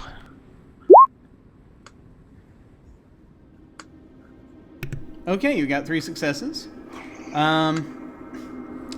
You do a scan. Everything seems to be system. You take a little time. You're doing your scan. Systems seem to be operating completely normally. And the only body And registers there I are found only 5 robots currently reading in heat sources because you have a lot of human. You have a lot of human to you. So yeah, no, there are only 5 robot android heat sources on this ship. My liege, I only find 5 robotic signs. According to the ship's sensors, there is no one else on this ship besides us. Well, we know that's not true. Yes. Because I know there was a young Hal walking in front of me as I came to the bridge. And that was not the ale I was seeing. How young? I mean, last time I saw Hal, he was, well, messing around with France. This would have been maybe his 9th or 10th winter. Very young. I barely recognize him, even though I've never truly met him. I know enough of him to know his face, but even this was younger than I remember, but there was enough of his face to at least make it seem that that's who it was. Quite confusing. Hamlet's gonna go to open comms and say, Mercutio, Obi-Wan, I think this might be partly your kind of problem.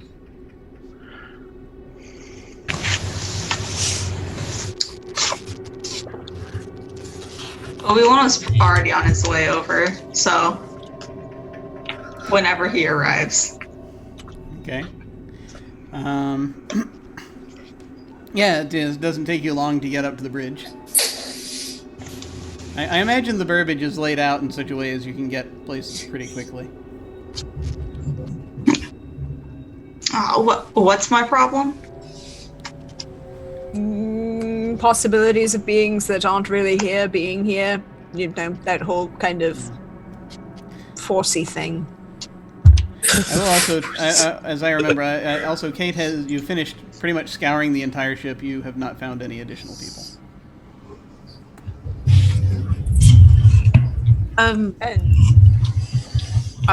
Kate's gonna make her way to the bridge. She's gonna talk to Hamlet.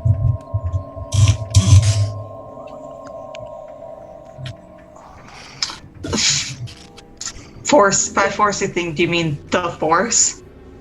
Yeah, that. Yes. What's going on with the Force? I don't sense a disturbance in the Force. Well, Falstaff found a child version of Hal running around. We know that there have been individuals on this ship, we just can't find them. Are we sure he wasn't tripping on something? That's the other reason I called you. Fair enough. So, Between the two of you, you would have to verify some level of information. Hey, it's been a full 90 minutes since I last had an ale. I just want to say that I'm probably not the one to administer a sobriety test.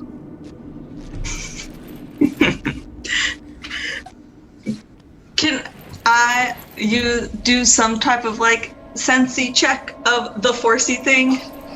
Yes. So what is it you're looking to try to do here? I want to see. So I know that they already didn't find any other bodies or any I just does the ship seem normal to me? There we go. I guess that's a good there's nothing off about it. It's whether that's an extra person or.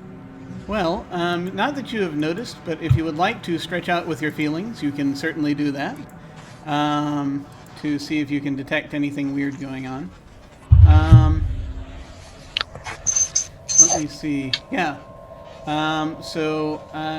Let's see. The difficulty.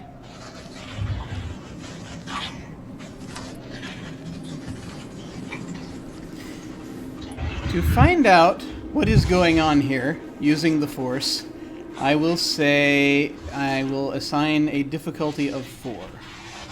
Okay. I mean, I have the Force. Okay. And I'm going to stretch out with my feelings. You're also here, so that's your free die for showing up. Oh, yeah, so it's...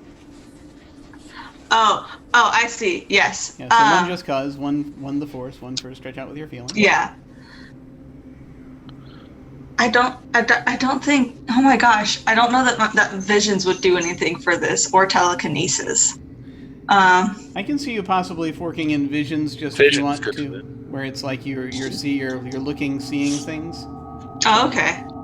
Oh, I'm glad you guys thought of that because I wouldn't have. Okay, so visions. Also, because he had a vision, so you're looking for the cause of the vision that he had. Mm-hmm. Oh, you're so smart, man. Always feel dumb playing with Prax. I'm just kidding. And then, could I possibly use telepathy? Because if there is somebody on here, then I should be able to get into their mind, right? Okay. Oh shoot! You said 4 successes, didn't you? Yeah, I did. Oh shoot! You want to use your pool dice? Yeah, can I use 2 pool dice? Sure. Or what? Can I say how many? Can I only use one? As many of your 7 as you wish. Okay. Yeah, I'll use 2. Okay. So that's 7? Mm-hmm. Cool. That's not good odds for me. Yeah, that's what I thought. Okay, so you got 3. So you got close. So here's what you sense. As you are sort of stretching out with your feelings, trying to determine if there's anything. What does this look like when you use? Do you do anything special that you can... So, because I was definitely programmed to be just like Obi-Wan, there was no fault in my programming. I'm gonna like go and like sit down and kind of like in a meditative state. Cool. And then just like close my eyes and like meditate in trying to use the Force. Because that's what Obi-Wan did, right? Sure, absolutely. So you do that, you sit and you meditate. And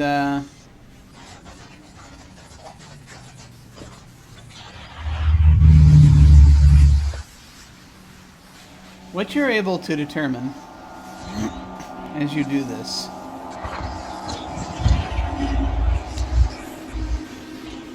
is that you feel nothing in particular as far as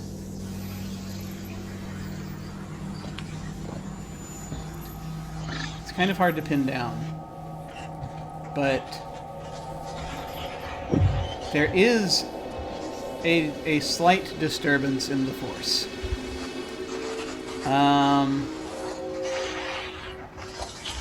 You're not sure precisely where it is coming from, but what you see is that, well, it seems as though as you're doing this, you're slipping into a sort of a vision, and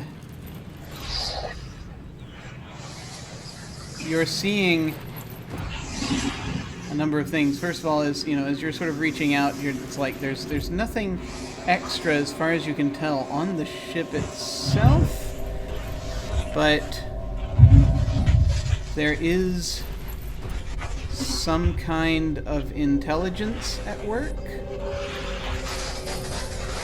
And then you have a vision of Hamlet being led to a guillotine and being beheaded.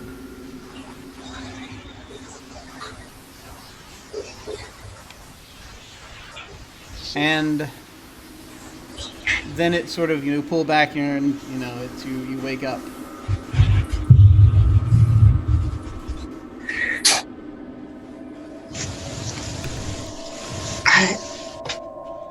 There's definitely something going on. There is some disturbance going on here. I had a vision. Hamlet. I did see your death at the hands of a guillotine. So avoid France. Theoretically. I mean, there are plenty of people who want me dead. Vader, Richard, Claudius, my mother sometimes.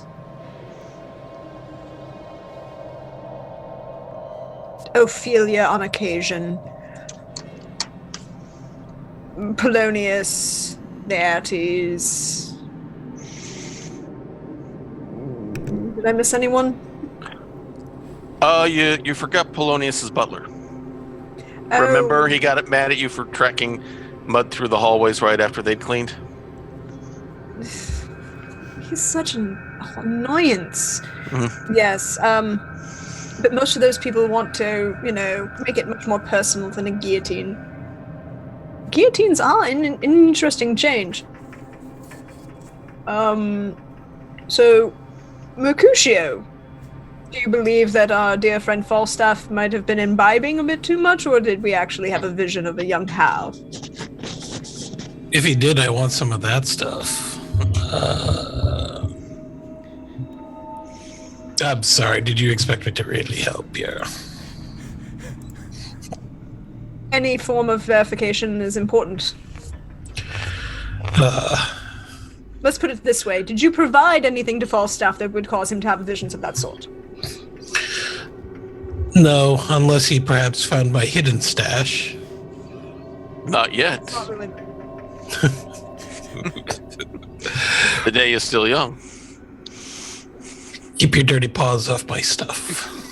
No, I haven't even touched any of the new stuff that Fair Kate brought in from what she found and all that. So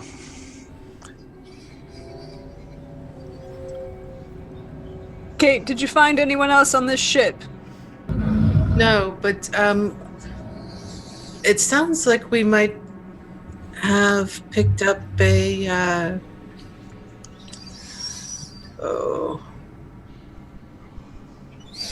can't think of the word right now. What do they call it? The ones that sneak on board and hide away. Stowaway? Yes, one of those. I was going to suggest a queue. I mean, excuse me. No, this vintage did not agree with me. I mean, that was Eleanor's whole bit, was she wanted to be a passenger. Apparently there's quite a few, I guess, that find it dreary and dreadful and boring, like most sane people would on that asteroid. So it wouldn't surprise me at all if his little shade stowed away. But as far as I'm aware, Hal is still alive.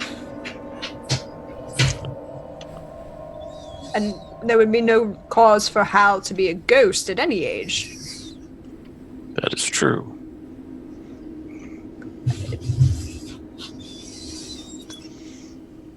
Offering No. suggestions. I could just call him. You We should could. just call him. Mhm. I mean, he's not mad at me currently, I don't think. No, he's actually one who's still on the talking list with you. Last I recall. Is he taken up with that other Catherine yet? I think so. Oh, Well, shit. it was on again, off again thing. Yeah. It's probably one of the few that's actually halfway decent. Ugh. Him or her? Well, I mean, both, really. They aren't that bad. I mean, of the 8, Al's probably the best of the lot. That I'll agree with. I hate Henry IV. Ugh. 8th. Oh, he just as soon suit him as see him. I'm down for that. We'll put it in a note. When we see him, we shoot him. Excellent. He does know how to throw a good party, though. Does he? What little I can remember of the last one, yes. You know, That's not saying much. didn't somebody have a habit of beheading princes? Which one was that? Yes, but none of them did it with a guillotine. All of them did it with a sword. Henry VIII beheaded at least 2 of his wives. Well, he wanted to behead 2 of them. He only got around to doing it to 1. Understand, he only got it. Never mind.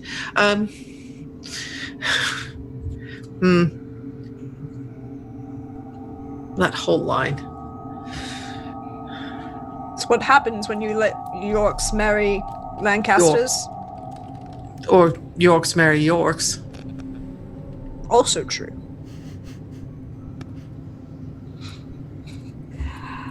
Hamlet's going to try and call Hal. Okay. It's going to take a little time for your transmission to get through. Yep. And so you may... There's a chance you might arrive at Tudor Station before the communication goes through. But you send out a ping. To the best of your knowledge, when you last saw him, he was on the west end of Bard World. So it's going to take a little while there, go through the relays and all that. You put that in. Is there anything else anyone does prior to getting to Tudor Station? Well, obviously, if we do have a guest on the ship, perhaps we should be better hosts. So, Fushia will take this time to set up a nice plate of cheeses and snacks to go along with a few bottles of some of the better vintages that Kate had brought aboard. Where do you set this up? Is this like up on the bridge, or is... In the mess hall / lounge? Okay. Yeah. Cool. Falstaff goes back to his quarters to check himself out to make sure that he really isn't seeing things. Okay. I'm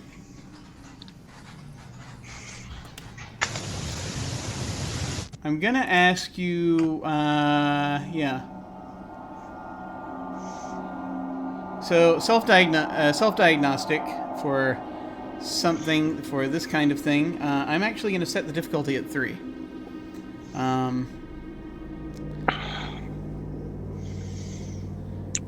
Okay, for this I'm going to use counselor and counsel myself here. So one, just because counselor, I'm sympathetic to myself because I want to know what's going on. I'm actually going to talk to myself, hopefully listen to my own advice. Use psychology to try to figure out what's going on and what might be going on in my brain. Persuasion to try to convince myself that I am not going out of my mind. And angles, I'm going to use whatever methodology I can come up with to try to figure out what the blue blazes is going on here. All right. So 1, 2, 3, 4, 5, 6, 7. Is that 8 or 7? It's 7. Or was that 7? 7. Okay.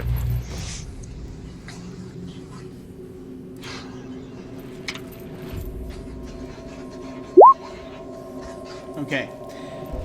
I will come back to you in a moment. Lord Hamlet. Hamlet, you are sitting, you're back on the bridge. You're still on the bridge. And, as this has all been going on, I presume, has everyone else kind of returned to their various places they go on the ship, or,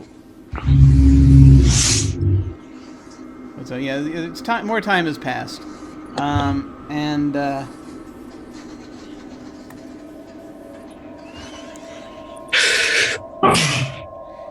Hamlet, as you're getting much closer, starting to get some pingbacks. You see there might be some activity around Tudor Station. You're not quite close enough to pick it up exactly what it is yet, but you hear behind you again the tinkling of bells, and then you hear a voice that says, Faith, but 'tis a very good leg of turkey. It's picked out, it seems, by a glutton, but these things happen. I've no stomach for it, but one should need 6 stomachs to complete this. 'Tis quite good, though, my lord, and we thank you. I'm glad you enjoy it. And he reaches under the console in front of him and pulls out the blaster as he slowly turns around. You turn around, and do you point the blaster at who you see behind you, and automatically, or do you wait to see who they are? It's kind of like it's one of those pull it out from under the grab underneath, and then slowly kind of have it sitting at his side as he turns the chair around, so it can. He's gonna pull a Han Solo if he needs to. Yes, excellent. You turn around, and you see a figure. It's an older gentleman wearing a jester's outfit. And he has the cap with the bells and everything. And My dear, he's holding a turkey leg. Very big, comically huge turkey leg. And my dear Yorick, I did not know you were joining us on this excursion. well, I shan't. Well, how could one pass up this, my lord? He says, holding up this turkey leg. 'Tis quite good, and an excellent weapon, I should say, as well. They usually are. Is there... I did not know you were here. Oh, well, one barely knows where one is these days. It is a thing to ponder. Are any of us truly here? No, it's a question of being, is it not? Ah, yes, that was something that troubled you and you, young lad, quite a bit. Yes. I got over it. Ah, good, excellent. I knew such was possible for you, young master. Very good, very good. Are you still a man of infinite jest, Yorick? One hopes, one certainly hopes. A man, perhaps not so much a man as a thought, a vesper. A vesper? A whisper. Zephyr, that's the word. A zephyr. Of A sorts. being of air? Fleeting thought.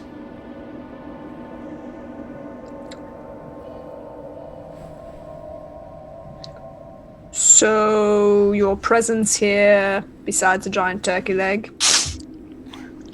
Well, I mean, this one could scarcely turn it down, but I fear I must turn it down, for I haven't the capacity. He throws it over his shoulder.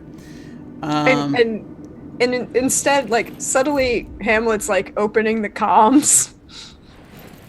Okay. Like, removing, it's one of those, he's just resettling himself, and as he does so, he uses his hand, like, does one of these, and has this hand underneath, just hit the comm button to keep the channel open.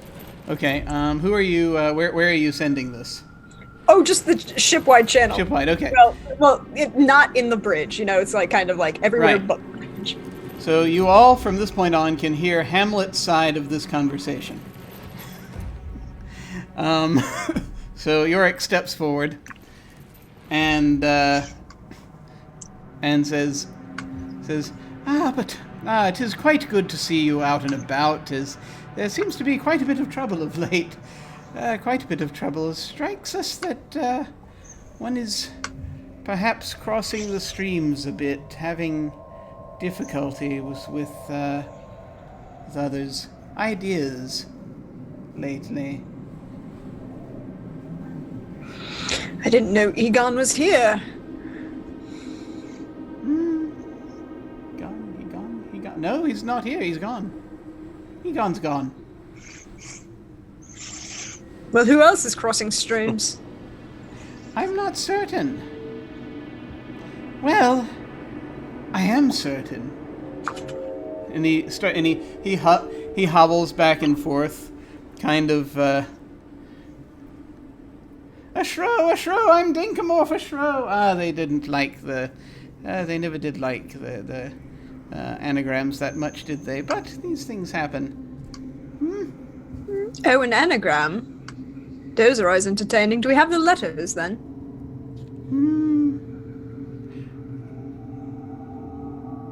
Ring Kitchard the Thrid. Wait, that's a spoonerism. Oh, you mean Richard III? Yes. Yes. He's an ass. Yes. Not as good a one as your Fey friend's friend. Oh, What? Oberon? Oh, when is it? Oh, Puck. Replace the fellow's head. The top was yes, the bottom's top. Yes. Yes. Became an ass, as I recall. Tricky. Or at least half of one. Indeed. Well, he never did fully commit. Still, I understand. He's still playing in the various spaces where one wishes to have players. Strange that. What was I saying? I thought perhaps it might be important. Richard III is an ass. Yes. People are crossing streams. Forceful ass, yes. Oh, He's a forceful ass. Indeed. So he actually is sleeping with Vader. I thought I was just insulting him by saying it. One sleeps, one wakes up to different things. Apparently, one passes along one's understanding like a disease. Somewhat. A thought. It is tricky. Are you saying that the ability to control the Force is a sexually transmitted disease? No, but I really wish I had. I'm going to cut back to Falstaff now.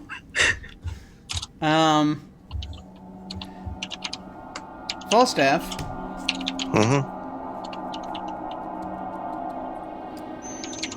What does this look like when you are trying to figure this out about yourself? This self, did you sort of just shut down and you run a diagnostic, or how does that? What happens? Part of it is running a diagnostic routine. Part of it is walking around in a circle, kind of mumbling to myself as I wait for the inevitable warm reboot of my processors to occur. Okay. I'm sorry, I was distracted for a slight portion of that. You're doing something for a reboot. Yeah, I'm wait. I run the usual diagnostic stuff through, and then as that's going on, I walk in a circle in my quarters and all that as I wait for the reboot to kick in. Gotcha. Okay. Yes. So while you're in downtime, and this does not normally happen, by the way. Mm-hmm. But you get this distinct impression that you're talking to Hal again. And it's sort of almost like a dream. He's trying to tell you something. And he keeps pointing to his head. And he reaches, you see this vision where he reaches forward and he's like, and then he's like, you can't hear him, but he reaches for his sword. He's got a little play sword, which he pulls out, and it turns, and the hilt of it glows red. There's a snap hiss, and it glows red, the whole thing. And he waves it about for a second, and then points at it. And then your diagnostic completes. And you find some of your code is off. It's you've got it seems like kind of like a virus. You have some kind of and it was hidden away. But yes, you have some kind of a... But now that you've seen it, you're able to isolate it. And yes, you've got... That seems to be the source of these visions that you've been having. That's how you've been seeing Hal. Is that you've picked up... you've picked up this... you had at some point recently, apparently, because you're in a diagnostic, it hasn't been too long, but yeah, there is. It's like there is this virus trying to not fully replicate itself. You're not sure exactly what it's trying to do, but it's seems to be what's causing these visions.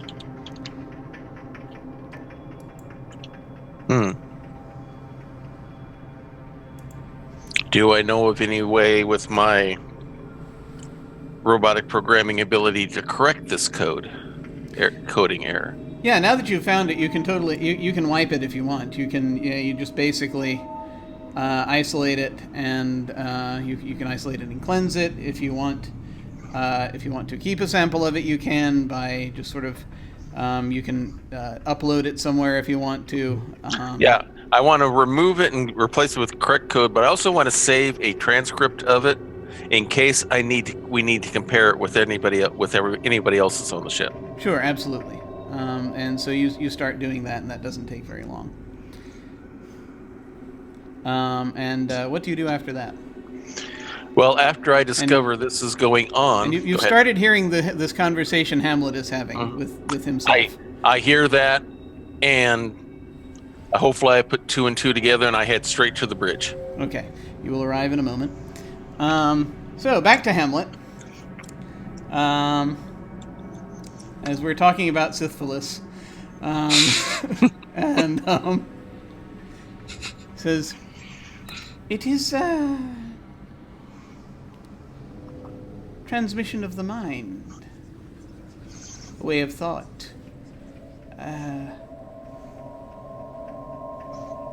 patterns, improvisations through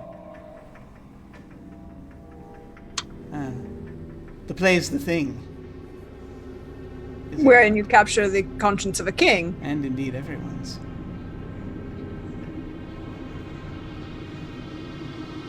That's the thing. How say I this? My lord,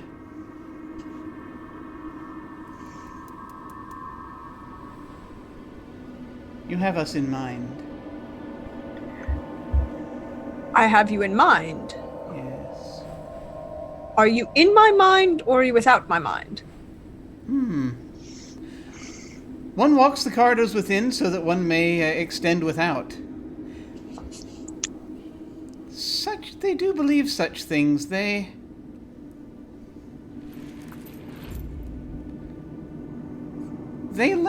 find their anguish, and they release it to act upon other systems.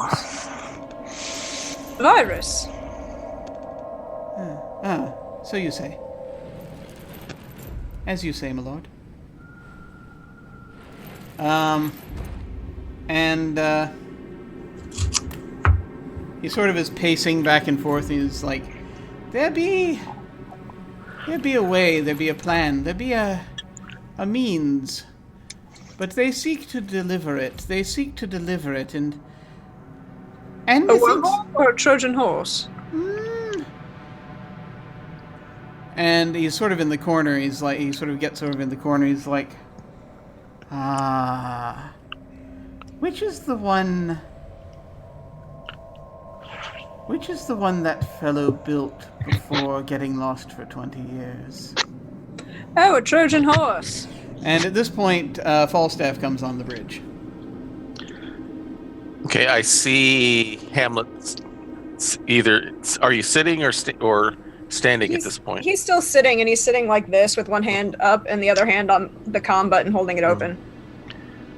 And have I heard Hamlet talking to? You've heard Hamlet's end of the conversation. Mm-hmm.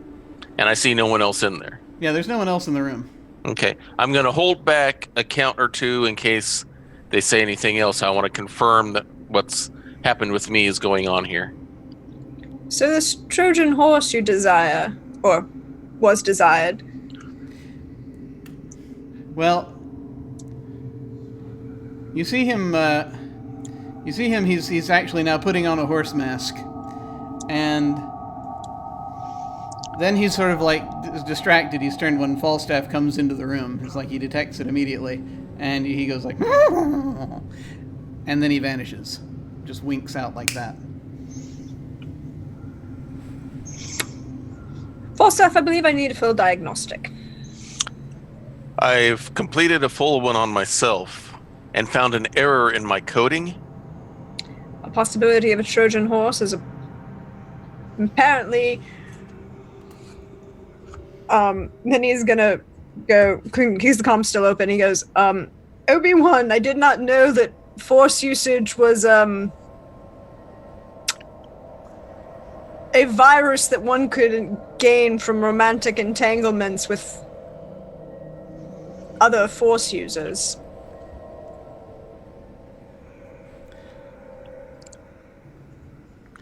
Obi-Wan. Yes. That's That's a no-no. That's like Sith talk. Yeah, you can feel the glare from where you are. But as Obi-Wan is skilled in patience, he is just going to let it slide. And he's not going to dignify that with a response. All I can tell you is what I know. Apparently Richard started using Force abilities after he slept with Vader. I mean... Do I have comms on me too? Like, can I talk? Or do I need to walk over to you every time to talk to you? I'm assuming my room, I guess. Way. I assume Hamlet gave you all comms, but that's really up to... I mean, it's up to Hamlet.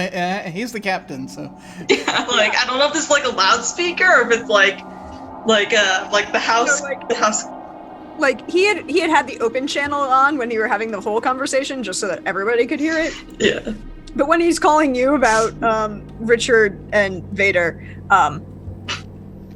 it's a private channel. It's not the way the Force works. I don't care what you know, or what you think you know. You heard what you want to heard, and now you believe what you want to believe. I believe nothing. You believe that the Force is sexually transmitted disease. What do you mean you believe nothing? I verify every piece of information that I am given. I am attempting to verify this piece of information that I have been given. That the Force is a virus. It's not a virus. And no. Yeah. Okay. There are some, like, Obi-Wan, I will give you, there are some dark Sith teachings that you've heard about, where they try to do this sort of emotional sharing and kind of spread ideas like viruses, and that might be something that's kind of close to that, but that's the closest thing that you're aware of. Yeah, I don't think I want to say that yet, because I don't want to get in Hamlet's head that, Yeah. like, that's what the Force is. That's fair. By the way, if you're on the bridge, a proximity alarm is going off. Yeah. Apparently, Falstaff, that diagnosis will have to wait. Looks like we will have to wait before we do the procedure. You look and you see that you are approaching Tudor Station, and you see that there are a couple of ships, like, well, three ships sail up from it. You see these ships buzzing around it. First of all, the weird thing is, apparently, the lights are on, which is weird. Secondly, there are these little ships buzzing around it, and three of them are coming aimed at you, and they have these long noses, for lack of a better term. What are those called? Bowsprits? Brows. Long Brows. brows. Prows. Yes. On the front. I mean, they're spaceships, they shouldn't need them, but you see these three of them, and and they're heading straight for you. It's Do they already. seem aggressive. Kate's got targeting solutions on them as soon as she saw them, just because that's what she does. It seems as though they have, you do an analysis, it seems as though they have guns, but they are not using them. And as they get closer, two of them, the one that's kind of from your visual perspective on the bottom and the one on the top, sort of start drifting away, and the one in the middle comes up about even with the front of the Burbage. They're still very fairly far away. And then seems to be turning slightly, just sort of holding in position. And then it bolts straight toward the Burbage. Evasive maneuvers. Okay. You are taking evasive maneuvers as this ship is barreling toward you. Mm-hmm. And Can I fire at it? you certainly may. All right. Hamlet is however, is first going to try to do a thing to get out of the way.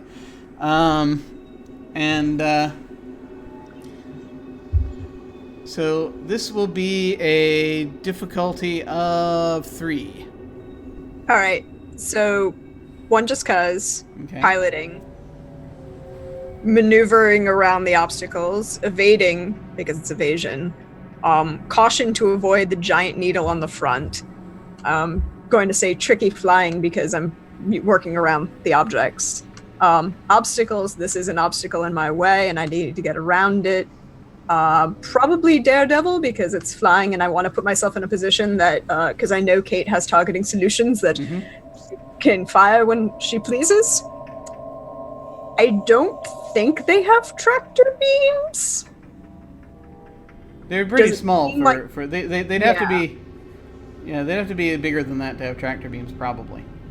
And then what I want to do is actually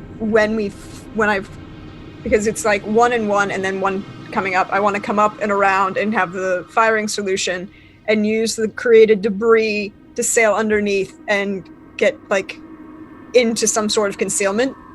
Okay, all right. Very good. And I'll give you 8, I think. Plus the 1, just cause.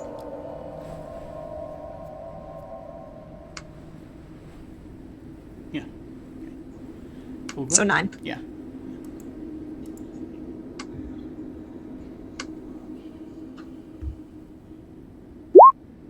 Okay. So you turn and you manage to evade this thing as it is barreling, twisting toward you, and the others are just sitting there. Kate, you are firing on this thing. It's not going to be too tough. It's going to be a difficulty 2. All right. Well, I've got sharpness, Okay. reaction, speed, aware, flaws. Their flaw is they're coming straight at us. And attention to detail, knowing exactly where to fire at them. Okay. Let's see, just because. Mhm. And then, so that's 6, I think that's let's see, 1, 7. 2, yeah, it should be 7. Okay, let's go with that should do it. Because you said difficulty 2, correct? Okay, so 7. Okay. So you immediately blast this thing out of the sky, and the interesting So- thing. Go ahead. They're so pretty when they do that. It's like glitter. And Hamlet immediately uses the glitter to kind of hide and avoid and detection. Hamlet is immediately able to do that. It's like the Burbage vanishes when that happens. We hide in the glitter bomb. Yeah, for a brief moment. And actually, let me ask you, Kate, how close do you let that other ship get before you blow it out of the sky?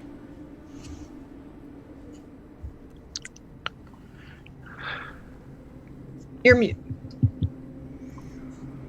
Sorry, are they taking a threatening posture? Does it look like they're threatening? Not before you shoot, no. I check with the captain. I mean, I would have said, like, I'm taking evasive maneuvers whenever you have the shot. Kate, fire. Oh, then she's blowing it out of the sky. Okay, so you're going to do it pretty much immediately, regardless of... Okay.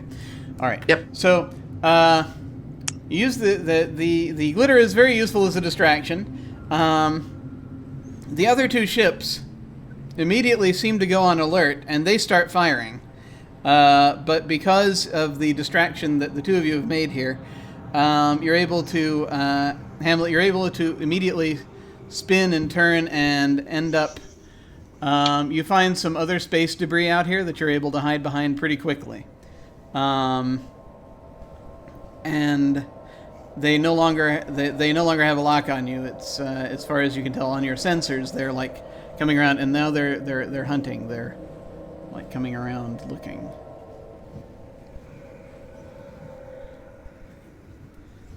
So, And Kate won't light them up, but she's definitely got a targeting solution on them. all right. Yeah. but she's not lighting them up yet. So you know where they are. You're going to have to the Burbage is going to need to... I don't know if you have anything heat-seeking necessarily. I guess you might. I was trying to think if the Burbage will need to have line of sight before shooting. I think with most weapons that might be required, unless you've got something that's more like missile-like that will just seek them out. Do we have any photon torpedoes or anything like that? Excellent question. We did use a torpedo to damage the Death Star. Oh yeah. You might have some torpedoes left. But I mean, borrowed them. Yeah. Puck borrowed them from Oberon. Mm-hmm. But what do you want to do about these ships that are coming around looking for you? What you want to do? Well, as soon as I fire on one, they're going to have us. So we either have to be ready to move, or if I can take them both out, one right after the other.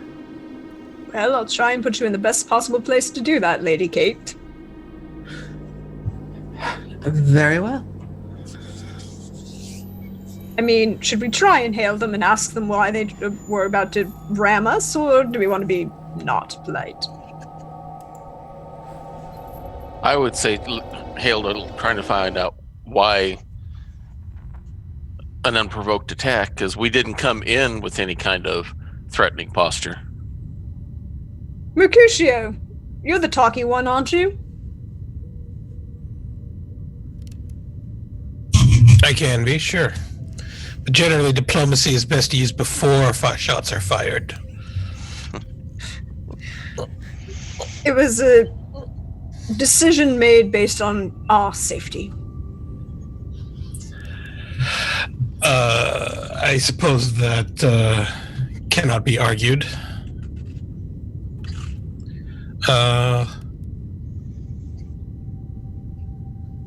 Let's open up hailing frequencies. What the hell? Okay. Do I need to scramble things so they can't trace it for our I'd exact love it if you position? did. So let's see. Yeah, so you're able to do a pretty simple scrambling signal. I don't think it's going to be too much of a problem with this, so I'm not going to make you roll for that. You're able to bounce it off some things that are out here, and yeah. So you open hailing frequency to one of the ships. Hello, this is the sexy, untargetable Mercutio.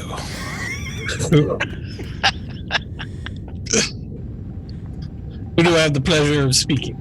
Fie upon you, you coward! You have broken the rules. I'm sorry, were we playing a game?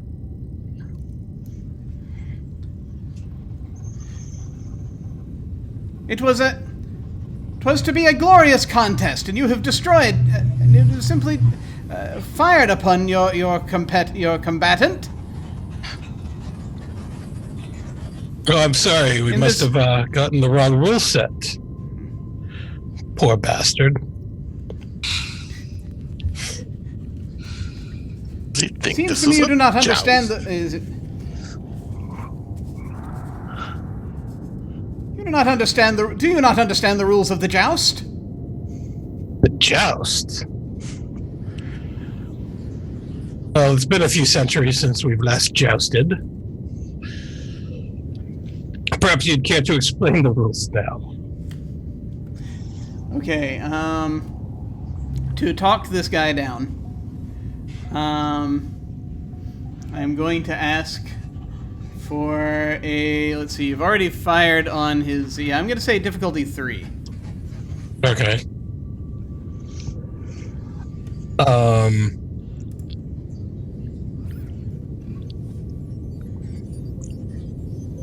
So am I just pulling stuff out of my traits for this, or? Yeah, so you get one for just being here, one Sure. treasure in the room. So then you get choose one of your traits that you want to use with this.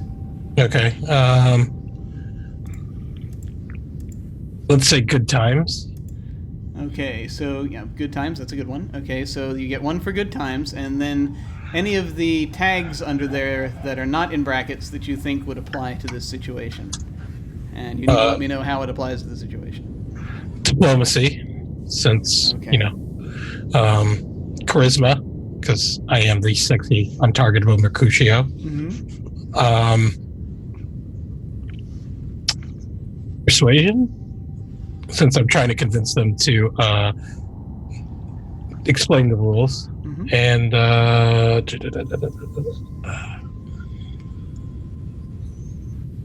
bargaining, I guess. Okay. And I'll throw in 2 pooled dice. Okay. So that'll give you a total of 8 dice. Okay. And so you just click the roll button, and you'll tell it 8 dice, and you need 3 successes. Okay. Yes. Okay.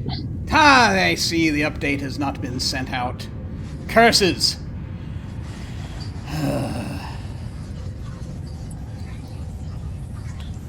'Tis unfortunate.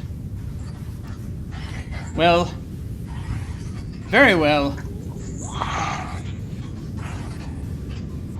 The contest is thrown. We must have it at some point. But for the nonce, we may stand down until such time as you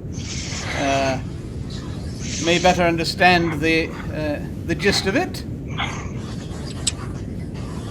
Yes, of Should course. we shall not fire upon you should you wish to approach the station. Well, that is indeed most gracious of you, despite our faux pas.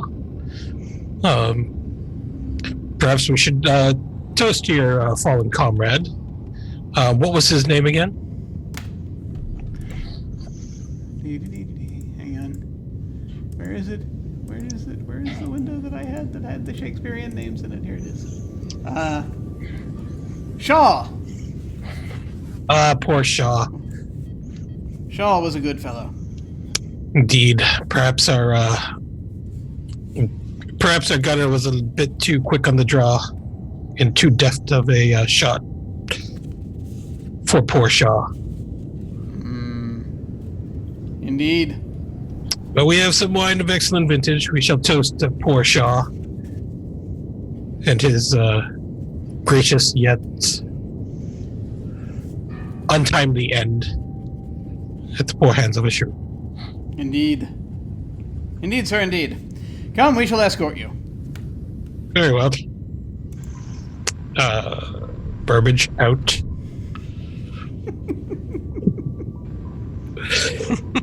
So, hey, we've got passage now. I love how he was commenting on how we weren't following the rules for a joust when he didn't even declare challenge before he attempted to ram us. Sure, their rules. Man. So, let us proceed on then.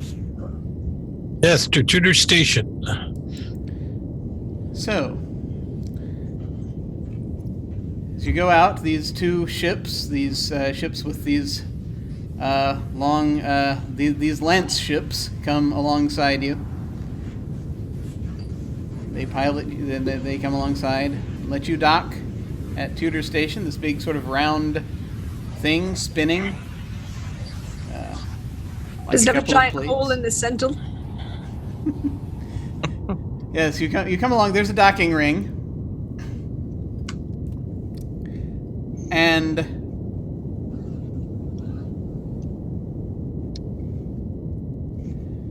as you you come and you dock, and well met. Come aboard. You hear over the comms as apparently they're getting in touch with you. This is Tudor Station. Please come.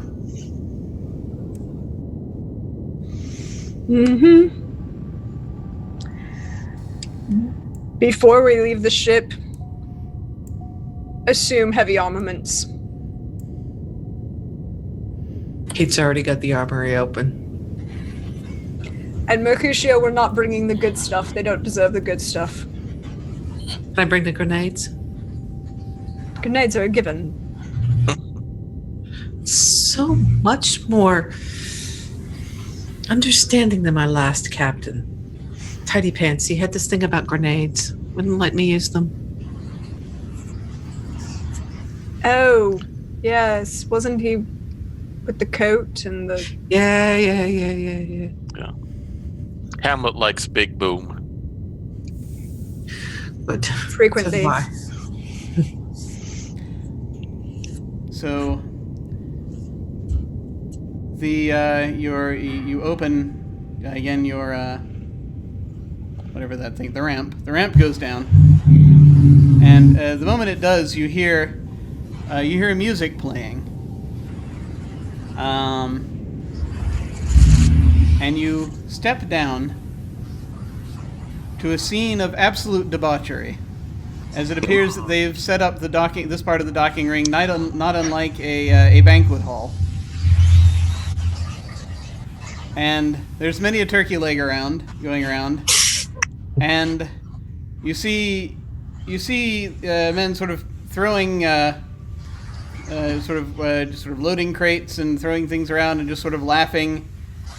Some playing mandolins, some chatting, and it dawns on you as you come down in here that every single one of them has the face of Henry VIII.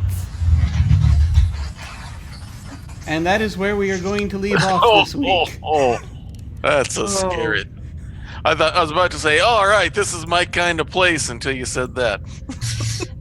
I was about to say, my people! And then you threw in that they all have the same face. I'm like, oh, not my people. Nightmare. I have a very important question.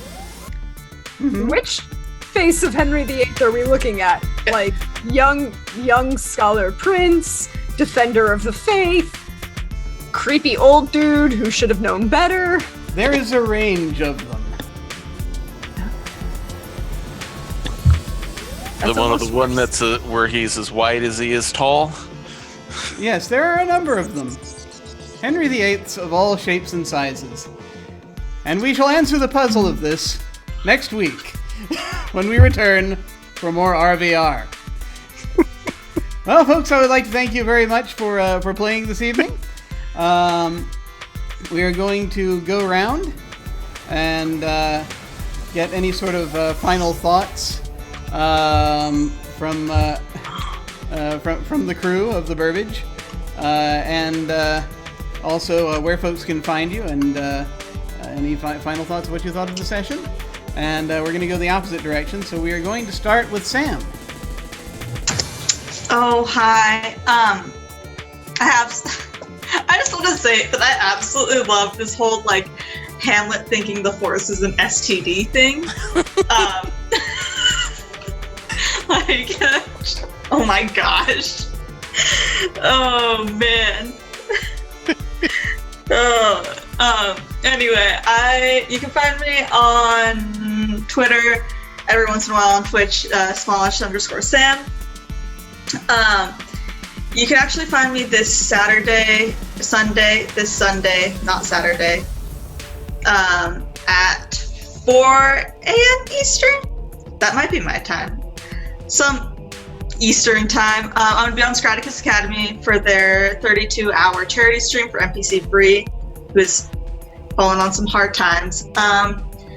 And is it next week? It's this week. It's this weekend.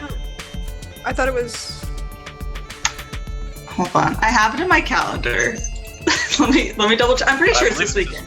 Yeah. Because I think, actually, I can go to the chat. Yeah, it's 7th of April. So that's this weekend. It is 4 a.m. EST. There we go. I said the things correctly. You can also find me on Scraticus Academy the very next day on Mondays running a Pulp Cthulhu campaign. And it'll be the start of the new season. And we'll see how this goes. Awesome. Yes. Excellent. And awesome to have you on. Great. Thank you so much for signing up for this. And as one little postscript, what is Obi-Wan's reaction when he sees all of these Henry VIIIs? His immediate reaction. I mean, I think that like he's probably just like, these were not the droids we were looking for. Excellent. Very good. And now let's move on to Kat. Again, where can folks find you, and what do you think of the session? Oh, well, you can find me at Cleric of Court on the Twitters. I have a pinned tweet on my page that tells you where I'm at throughout the week. Tomorrow, I'll be on Encounter Roleplay's channel playing Due Diligence, who is a Warforged War Mage who takes everything fairly literally. But we have a lot of fun. Our goal is always to see how fast we can break Susie, and our current record stands before stream. So come join us if you like to laugh. We consider it a workout because by the end your abs are hurting and so are your cheeks from smiling and laughing. Otherwise, I'm all around the Twitters, just having fun and playing D&D and TTRPGs, and this was everything I could have hoped for and more. At least as soon as I saw you were doing this, I have to be a part of this. I have to be a part of this. And then finding out that Kate was a character, a professional shrew. Yes, I'm there, down my alley. Brand. I love it. I love being Kate. I love being able to play Kate. I've always had a fondness for Shakespeare, and this is everything I could have dreamed of. And Prax, my Hamlet, forevermore. Yay! And thank you. You are an awesome Kate. And again, what is Kate's immediate reaction when she sees all of the Henrys? I don't have enough wine on board this ship for this. Excellent. Now let's move on to Anino. Again, where can folks find you, and what do you think of the session? The folks can find me on Twitter. That's how I communicate with most people anyway. So that's at Anino Gaming. I'll be broadcasting on the Twitch national channel. It's Twitch for Kids on Twitch. I'm sorry, Extra Life for Kids. I'm sorry, this fever is getting the better of me. Extra Life for Kids on Twitch at 3 p.m. for a show that I am now calling Afternoon Anarchy, because I'm so punny. As far as the session goes, I think it was a lot of fun. I didn't really anticipate the session to go down that dark syphilis rabbit hole, but it did. And I think we're all better for it now. So, yeah. Excellent. Yeah. And what is Mercutio thinking when he sees all of these Henry VIIIs? This is the worst sausage party ever. Nice. And now let us move on to Sir John. Hawkeye! What did you think of the session, and where can folks find you? Okay, you can find me Twitter, Instagram, and Twitch as KY Hawkeye, Kentucky Hawkeye. I have my current schedule right now is this coming Monday. I'm in a D&D stream. We're calling it a guild of our own. We're a bunch of adventurers in Ravnica, but we're not part of any of the guilds. We're kind of out on our own doing things. That's every other Monday on the Theater Nerd 221 channel on Twitch. Tuesdays is my weekly Lego game stream, where currently right now we're doing the Lego DC Supervillains. Right now we're in the free play mode, so every show we're raffling off an empty character slot. So whoever wins, we design their character on stream, and then the next week we play levels using their character. Wednesdays is my weekly Skyrim serial. We're pretty much going to be wrapping up our adventures of Eric Rosine, the character that's more Nord than the Nords.